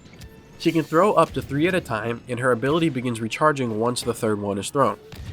Her middle ability is called Rapid Fire, where she pulls out a modified E11 and lays down a stream of aggressively fast laser fire, dealing low damage. This is a good ability when mowing down larger groups of enemies or deleting the hit points of a hero charging at you or attacking your enemies. Be careful though, as it is a blaster and can be blocked easily, and if you don't know when to lay off the trigger, then all of those shots may be thrown right back at you in a deadly fashion. Her right ability is a squad shield, which can be placed to protect her and her teammates from blaster fire and grenades. This shield lasts for 30 seconds or until broken, and also heals everyone inside at a rate of 5 hit points a second. If you're a hero, this regenerates your base health, allowing you to add more health back up until your max. If you stand in the shield for the entire 30 seconds, you will get an extra 150 hit points added back onto your health, or until you reach your max health. She also has the Princess appearance, which can be unlocked by defeating 5,000 enemies in any mode as a light side hero. The best way to go about this is farming eliminations in co-op, preferably with BB-8 or someone with a high area of effect ability kit. Leia is a very damaging hero, being able to mow down groups of opponents and even heroes with her powerful grenades and rapid fire ability. Her alt fire also cannot be blocked, so it's the perfect way to aim and finish off any hero left at low health. Luke Skywalker is the next hero up, and if you can complete the challenge rewarding you with the Princess appearance, you will also be awarded the Farm Boy appearance for Luke as well. Luke has the fastest base swing in the game, and with average offensive and defensive stamina, Luke heavily relies on the star cards you equip in order to become the best for each specific mode. Luke is an offensive saber hero, with all 3 of his abilities dealing damage or knockback of some sort. He is a solid, all-around go-to hero to use, and is very easy to learn as well. His abilities consist of a force push on the left side, dealing 90 damage to heroes and knocking them back 10 meters. This deals 150 damage to troopers and eliminates any class besides heavy instantly. He can push enemies off the ledge or far enough away that you can run away to regenerate your health or focus on another aspect of the battle. Similar to Kylo Ren, this push can also be activated in the air. His middle ability is called Repulse. Similar to the push, he knocks back and deals damage to enemies, this time in a circular radius around himself, which cannot be activated in air. Repulse deals 130 damage to troopers and 75 to heroes. Both of these abilities can be blocked with your lightsaber, however, if you have the Epicenter star card equipped, it deals bonus damage to enemies standing within half of its radius, additionally adding 40 damage that goes through a lightsaber block. Lastly, his right ability is called Rush, which is a spinning dash move that thrusts him forward while dealing 100 damage. The only counter to Rush is the well-timed dodge or block. Since this is blockable, this makes for an easy parry. Luke is a very easy character to learn and a very easy character to be good at, but mastering is a different story. Be careful not to fall to the dark side and resort to spamming his swings and using the abilities right off cooldown. I know it's tempting to try and bait enemies close to the edge so you can push them off, but it's just as dangerous to you as it is to them. Next up is one of the signature new heroes in Battlefront 2, Darth Maul. Just like the Princess and Farm Boy appearances, Maul's only other appearance is the Old Master, which is seen from Star Wars Rebels. In a similar quest, you also need to defeat 5,000 enemies, but this time you have to use Maul in order to get the appearance. Maul relies heavily on his quick mobility and fast-paced abilities, being constantly on the move while also dealing serious damage. This offense-oriented hero thrives on being swift and being able to get in and get out of a situation in no time, almost as if he was never there. Maul's first ability is a lightsaber throw, which deals slightly less damage than Vader's, but is said to have a bigger hitbox. This throw needs to hit a trooper on both the initial throw and the return path in order to fully eliminate them. His middle ability is a force choke. Just like Vader, you can use a saber throw into the force choke in order to do the unblockable choke combo. This force choke, however, doesn't suspend any enemies within it in the air, but rather launches them away from you. Perfect for throwing people off the edge of the map or away from you if you're in a pinch. Speaking of being in a pinch, his third ability is a spin attack, in which he leaps forward, spinning his saber, covering 15 meters of distance in a very quick fashion. Maul is able to use this to not only deal 100 damage, but to reposition himself or get behind the enemy quickly, allowing for a swift chance at an attack. His lack of defensive stamina capabilities is based on the fact that he has this spin attack to use if he needs to exit the fight early in order to regain some of his health. Maul needs to be used offensively, as he has little to no defense, meaning you need to constantly stay on the move in order to avoid any unnecessary blaster fire or damage. After Maul comes Rey. Rey has the only other pre-order appearance that is unavailable forever, her Jedi training outfit, which Personally, I think it's her best one, and I'm sad I don't have it. Rey is similar to Kylo Ren in the fact that her ability kit makes up her hero, and when used in the right situations, can be devastating. Her left ability is a dash strike, a damaging charge as she runs forward with her lightsaber, dealing 130 damage to any enemy she hits with it. This can be blocked, but it can hit from the back if maneuvered correctly. Her middle ability is called Insight, which reveals all enemies and her surroundings to her as she disappears off the enemy radar. All of her saber stamina costs are reduced to 50%, allowing her to swing 20 times and block 28 strikes, contrary to her original 10 strikes and 14 blocks. The ability lasts for 8 seconds and also increases her saber damage slightly by 10. Her last ability is probably her most annoying one, the Mind Trick. Rey's Mind Trick cannot be blocked. It puts all affected enemies into a daze for 4 seconds. This daze inverts all movement controls of your character, so if you walked forward, now you walk backwards. Walk left? Nope, you are now walking right, and the same applies to your directional dodges. The Mind Trick even slows your sensitivity down, so you turn much slower. This ability is annoying to play against, but can be countered by a well-timed dodge when in the Mind Trick. Just remember though that your controls are inverted. Raids are also predictable, so they will most likely charge at you to hit you, and 80% of the time, they will use their dash strike ability to do so. A well-timed and directional dodge is how you get out of that situation. Overall, Rey is a pretty solid hero to choose, as she can hold her own without her abilities, but is definitely improved with Insight and her Mind Trick. The last character in the initial release of the game is Yoda. All other heroes were added after release. Yoda is a small and mobile hero, having quick dodges and a jumpy attack. Yoda is neither a defensive nor an offensive hero, but rather a counter-attack hero. Due to his small nature, high mobility, and decreased lightsaber damage, Yoda relies on dissecting the perfect moment to strike back at your opponent. His left ability is called Unleash, and this is a substitute for his lightsaber block. He can still block sabers with his block button, but he can also absorb blaster fires and force abilities, building up the range and damage of this ability. When activated, this ability damages and knocks enemies back, with the range and damage increased respectively depending on how much damage he has absorbed. This is a very good counterattack ability, wiping out nearly every trooper type and knocking back heroes a considerable distance. His middle ability is called Presence, giving 150 bonus health to him and nearby heroes, and 70 health back to nearby troopers. This ability will also break any stun or immobilizing effect, such as Kylo Ren's freeze or Palpatine's electrocute. His right ability is a dash attack, similar to Luke's, however it does 85 damage instead and is unblockable, allowing for a swift attack to get into an opponent's backside, dealing damage and allowing for an opportunity to do more. Yoda only has 700 health, just like Maul, however with the right star cards and mastery of his abilities, you can realize why he's earned the title of Grand Master Yoda. Now, going into the characters added after launch, starting with Finn. Finn is the best support character in the entire game. He's an absolute menace in any trooper mode, boosting every trooper around him, including himself, to become an unstoppable force to be used on either offense or defense. Finn's primary blaster is his EL-16, which is a reliable medium-range blaster that, when scoped in, can also zoom in even further. His left ability is named Deadeye, and it's literally aimbot.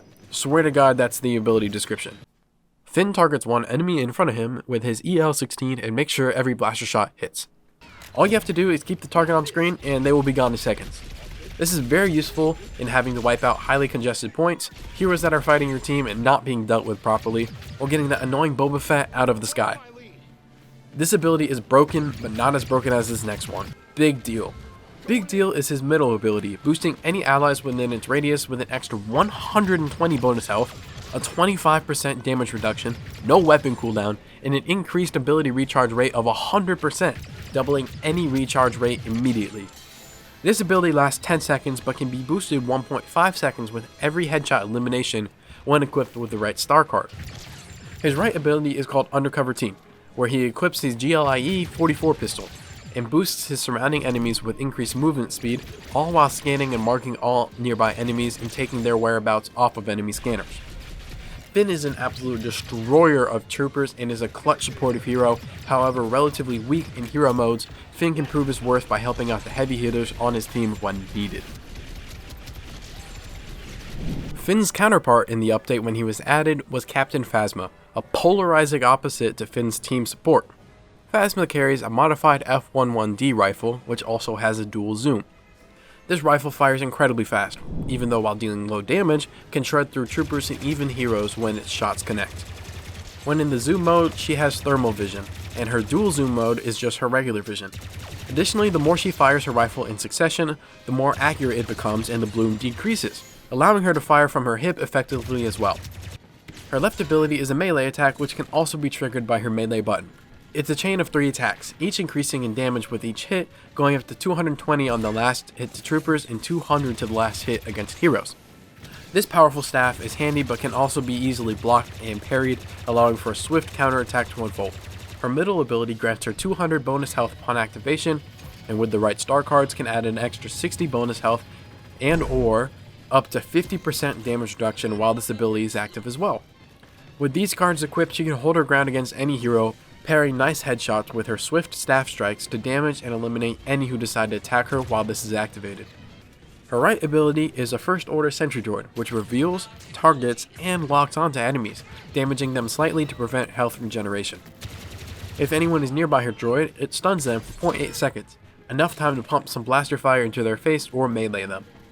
Phasma is primarily used to set up camp in a spot on a map, using her droid as a base, since it stuns nearby enemies and cannot be blocked. Fighting Phasma in the radius of her droid is a terrible idea and almost never works out, which is why a lot of people regard Phasma as a terrible character and a coward's way to play. After Phasma was the Battle of Geonosis update, which brought us the fan favorite General Grievous.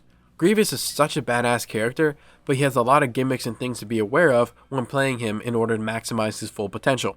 He has high health, health regeneration, and a high damage output, but nerfed terribly by his stamina costs and regen time. Grievous is an offensive style hero, even seen using his signature 4 lightsaber defense spin move for offense, and his stamina must be managed properly in order to eliminate all of his enemies. He's able to swing 12 times or block 10 strikes, just like most of the other heroes. However, he's only able to block 222 worth of blaster damage, and once your blocking stamina is used up, you're staggered for a split second, unable to move or dodge properly. His stamina recharge delay is a whopping 2 seconds, and it takes 3 seconds to fully charge his stamina to max, which is nearly double the rest of all the other saber heroes.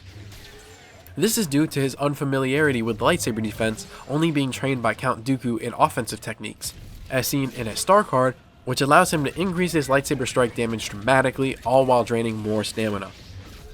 A technique to help manage your stamina better is called bunny hopping, or bee hopping. Specifically with Grievous, if you hold your block button, then do a small jump and immediately follow that up with your attack that is in the air, which is different than his first ground swing animation, you will do a little hop as seen, allowing you to block and parry your opponent, dealing damage while not using all the stamina used in a block and then the following strike. This is effective against troopers as well, so you don't waste all of your blocking stamina on blaster fire. Additionally, since he's not force sensitive, he cannot do the force jump as seen with the other saber heroes. He jumps similarly to Bossk, though he jumps at the same height as the force users, but he also falls at the same speed Bossk does, allowing him to reach the same places his Jedi opponents reach. His offensive style approach is not complete without his cowardly escape counterpart, which is seen in multiple elements such as the star card Flesh is Weak, stating that for every 10% health missing, Grievous gains damage reduction of up to 5%, but his health regen speed is reduced by 50%. This means that if Grievous is missing 20% of his health, he gains 10% incoming damage reduction. Or, if he's on his last leg, with 90% of his health missing, he gains a staggering 45% damage reduction, permanently, until he either regenerates his health or is eliminated. This card is overpowered and adds a lot of extra life back on Grievous, allowing him to increase his survivability. Alright, now to the abilities. His left ability is called Thrust Surge, which locks onto an enemy, dealing 160 damage and knocking them back if they survive. This ability can be blocked and additionally parried, but is a hard ability to dodge if timed poorly. His middle ability is Unrelenting Advance, in which he uses all 4 of his sabers and marches forward using your left stick or W key, deflecting incoming attacks and dealing damage to anyone stupid enough to stand close. And yes, I mean stupid, because you literally have to be stupid to attack him from the front while this ability is active. Now, even though this ability does do 115 damage per strike it hits, you have to be right up in his face to get hit by it. A cool ability, don't get me wrong, it's just not practical, as you can simply dodge to his back and farm some easy damage if the Grievous isn't careful. Lastly, his right ability is his other signature move, the Claw Rush. Grievous gets on all limbs and crawls forward at a fast speed, dealing 130 damage, knocking enemies down when hit. This ability can be blocked, but it is easy to go through the hero and turn around and hit them from their back as well. Thankfully, before EA left, they nerfed this ability, allowing you to only hit the same enemy once, as it was originally overpowered as you could hit the same enemy multiple times until they died or the ability ended, meaning a hero could fall and be hit multiple times for 130 damage, and the only thing you could do about it is pray. Additionally, you can use this Claw Rush ability to escape and run away, as it comes with a 40% damage reduction, and when equipped with the Cowardly Retreat star card, the damage reduction is boosted to an amazing 90%. Pair that with the already 45% damage reduction from Flesh is Weak. If Grievous is low on health and enters Claw Rush, say goodbye to any chance of eliminating him. Grievous is such an interesting character, and when in the right hands, is way too broken and can make the game unplayable. Use him well, as he is fun, but possibly the hardest hero to master. Grievous' counterpart in this update was Obi-Wan Kenobi, the most defensive-oriented hero in the game and possibly in the movies as well. Despite his clear disdain for Grievous, Kenobi's survivability is the best in the game, believing that the strongest defense is a swift and decisive offense. Kenobi has a crazy high health regen and stamina control, allowing him to stay in the battle even if he seems like he's almost out of it. His health regen is at 300 hit points, the most among any hero, and with the correct star card, he can increase it to a whopping 400 hit points, more than half of his base health. He has the base 10 lightsaber swing stamina, but when it comes to blocking, it is a whole other story. In base, he can block 25 lightsaber swings or 2,121 damage worth of blaster fire before he runs out, which is already insane. He has 2 star cards that improve his blocking stamina, as if it wasn't already broken. One called Perfect Defense, allowing his blocks to consume up to 40% less stamina, bringing his blocks up from 25 hits to 42 hits, or 3,535 blaster damage. His other star card is named Safeguard, and it is whenever he blocks 5 blaster shots, 2 abilities, or 2 lightsaber swings, Kenobi gains a permanent reduction of 2% to all of his stamina costs until he's defeated. This allows for an additional 40% stamina cost reduction if he has blocked 100 blaster shots, 40 abilities, or 40 lightsaber swings, or a combination of those requirements, decreasing his stamina costs dramatically. This boosts his blocking stats to the same 42 saber hits and 3,535 blaster damage as seen with the other card, but also increases his saber swings from a max of 10 to 17. Now, I'm not done. If you combine the 2 star cards, adding the 40% reduction of Perfect Defense, and if the max of 40% from Safeguard has been achieved, Kenobi will receive an 80% permanent decrease in stamina blocking cost. This makes him able to block nearly 6,000 damage worth of blaster fire and 70 lightsaber swings before his stamina runs out. This means you can have the entire team on Obi-Wan, and if those conditions are met, each of the 4 saber heroes would have to run out of their swing stamina twice before being able to break his block. This is insane and probably his best asset. With that being said, however, an easy counter to this is getting behind his block or hook swinging, and then his whole gimmick suddenly becomes useless. But until you can master hook swings, it's probably best you either leave them alone if all they do is block and they have these star cards equipped, or just try and outmaneuver them. Now onto his abilities. His left ability is an all-out push, allowing him to charge up his push up to 22 meters ahead of him, knocking back and damaging enemies. This deals up to 200 damage to the troopers and up to 180 damage to heroes. His middle ability is a mind trick, and like Rey's, cannot be blocked. However, this mind trick takes away the use of all of the opposing abilities and lasts for 6 seconds, meaning the only weapon your enemies can use against you is their primary weapon or melee attacks. His right ability is the defensive rush, turning his defense into a swift and decisive offense. Kenobi charges through enemies, blocking blaster fire and choosing to end his rush with a decisive strike, dealing 60 damage on top of the initial 100 he dealt when activating the ability. Obi-Wan is one of the best duelists in the game, strictly due to his defensive blocking stamina. He can be a threat to any enemy team in any mode, making him one of the most reliable heroes on the board. After Obi-Wan is arguably the best duelist in the game, Count Dooku. His perfect balance of offense and defense makes any opposing hero scared when they see him on the board. Dooku has the highest health regeneration on the dark side, tied with Grievous at 250, and can increase it to 370 with the right star card. He also has the second fastest swing speed in the game at 2 swings a second. He can swing his lightsaber 14 times and block a total of 14 swings for the perfect balance. His left ability is the lightning stun, which deals 160 damage to troopers and 120 to heroes, knocking down anyone who survives.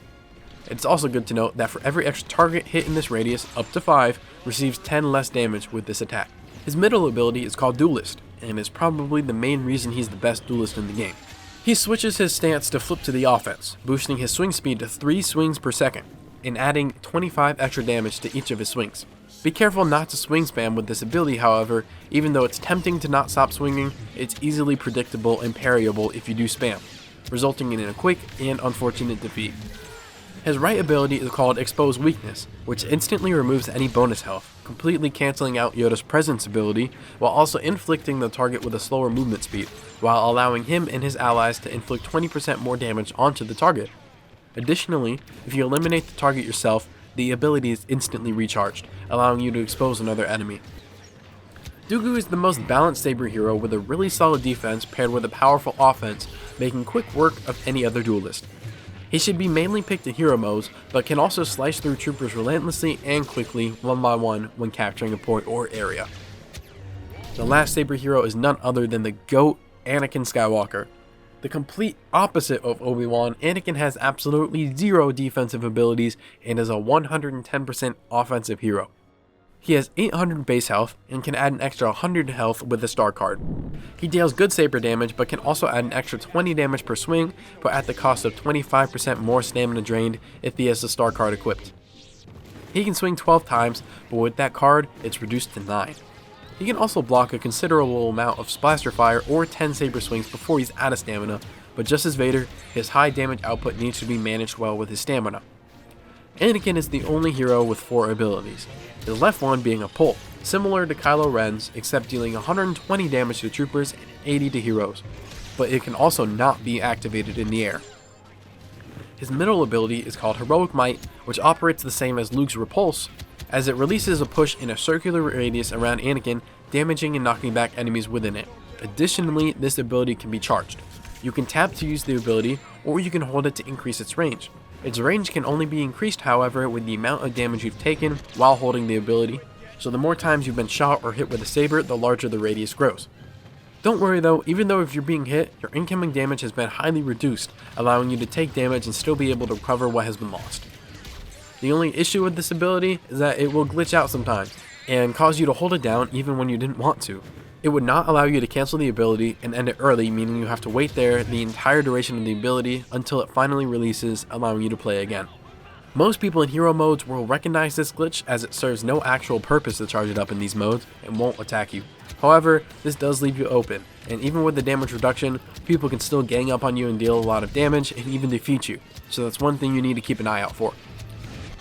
His right ability is called Passionate Strike, which does 70 damage on the first hit and 180 on the second to troopers, and 40 on the first hit and 130 on the second hit to heroes.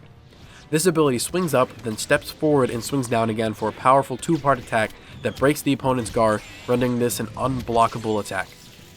Finally, his unique 4th ability is Retribution. This ability charges on the bottom of your ability UI and gains charge whenever he or his allies take damage. When fully charged, you'll hear the glorious sound of the win button being unlocked. As when you use it, Anakin chokes and raises everyone in his radius in an unblockable attack and throwing them outwards away from him. This attack deals 200 with the choke to troopers and 150 to heroes, 100 with the push to troopers and 75 to heroes.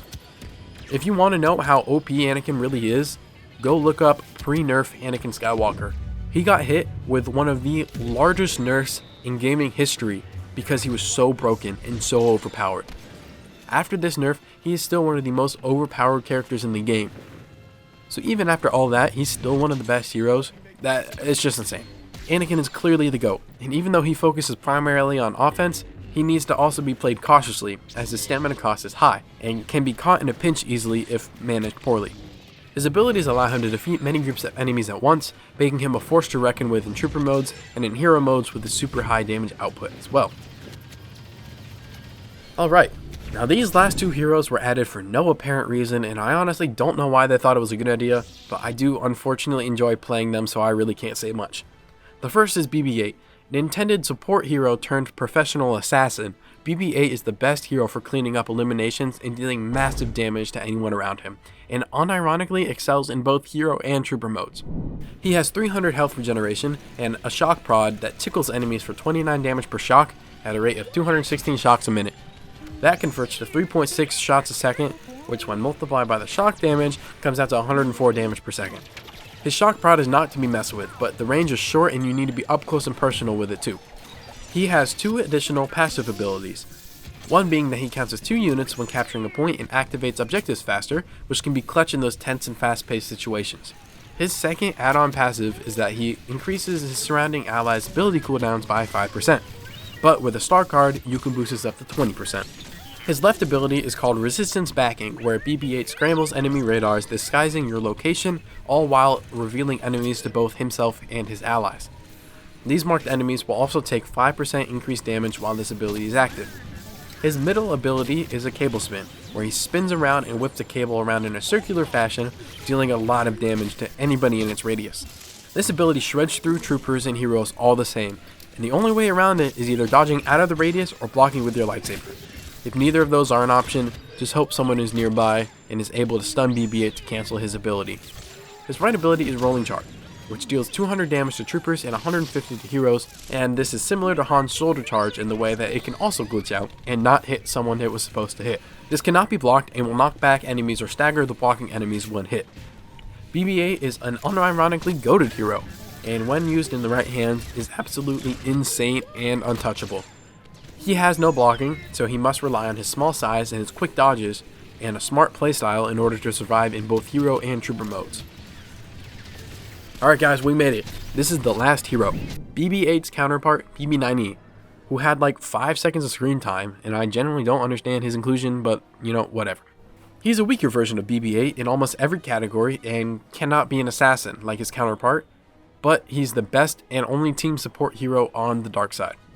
With a productive BB-9E, no dark side team should lose, or at the very least be out of a fight. As described in his ability kit in just a second, a properly used BB-9E can be very powerful.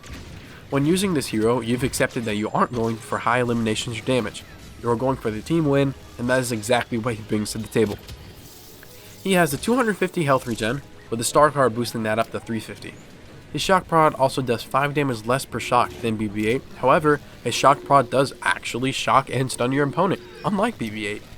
Every 4 seconds with a successful shock prod hit, he stuns the enemy for about 1 second, allowing time to escape, attack more, or have allies show up to deal damage to your enemy.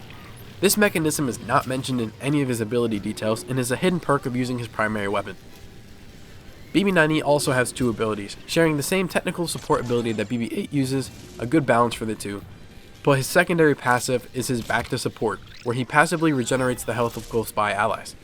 BB-9E acts as a personal and mobile Leia's Bubble Shield, regenerating 3 base health every 1.8 seconds to nearby allies. A small but effective passive, as he restores 50 base HP per 30 seconds near any allied hero.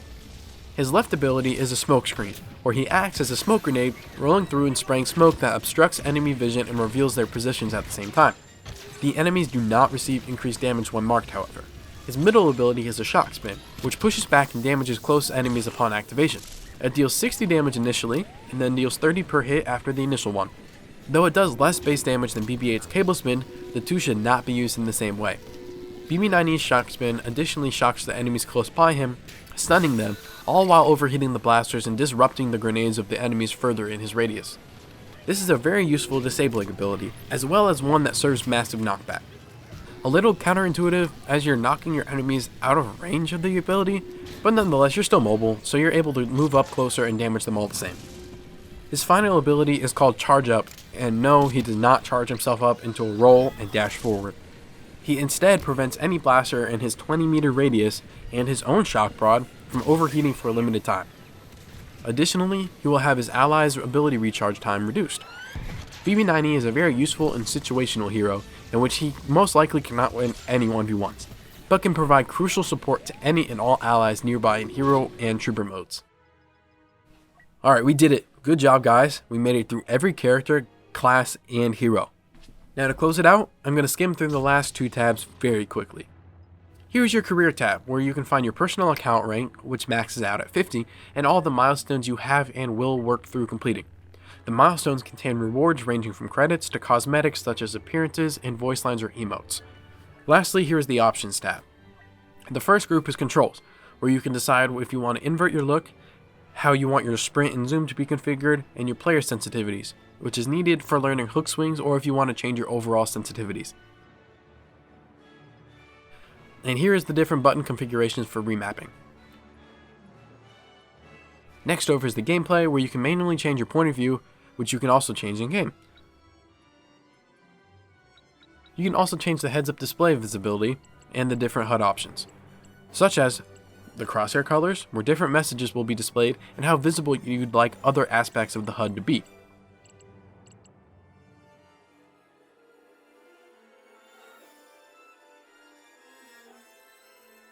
Next is the credits list, which I highly recommend going to watch at least once. These are the people who made the game, and even if we hate EA, the developers are the one who made this possible and it could not have been done without them. The bottom left is your video settings. To change the colorblind profiles if you're colorblind, or if you wanted the colors to show up differently, you can also change the settings here. The audio section is right next to it for those who want to mix their own game audio and mess with its settings. Lastly is your EA account, and the only reason you'll be here is to change your ping site.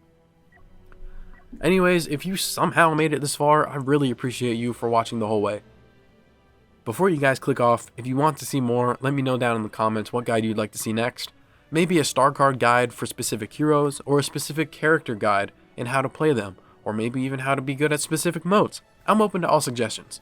This was a very fun video to make, and I hope you found it at least informative in some way. I personally love this game a lot, and I'm so glad it's getting more traction again. Thank you guys for watching, and subscribe if you like what you saw and would like to see more. See y'all next time.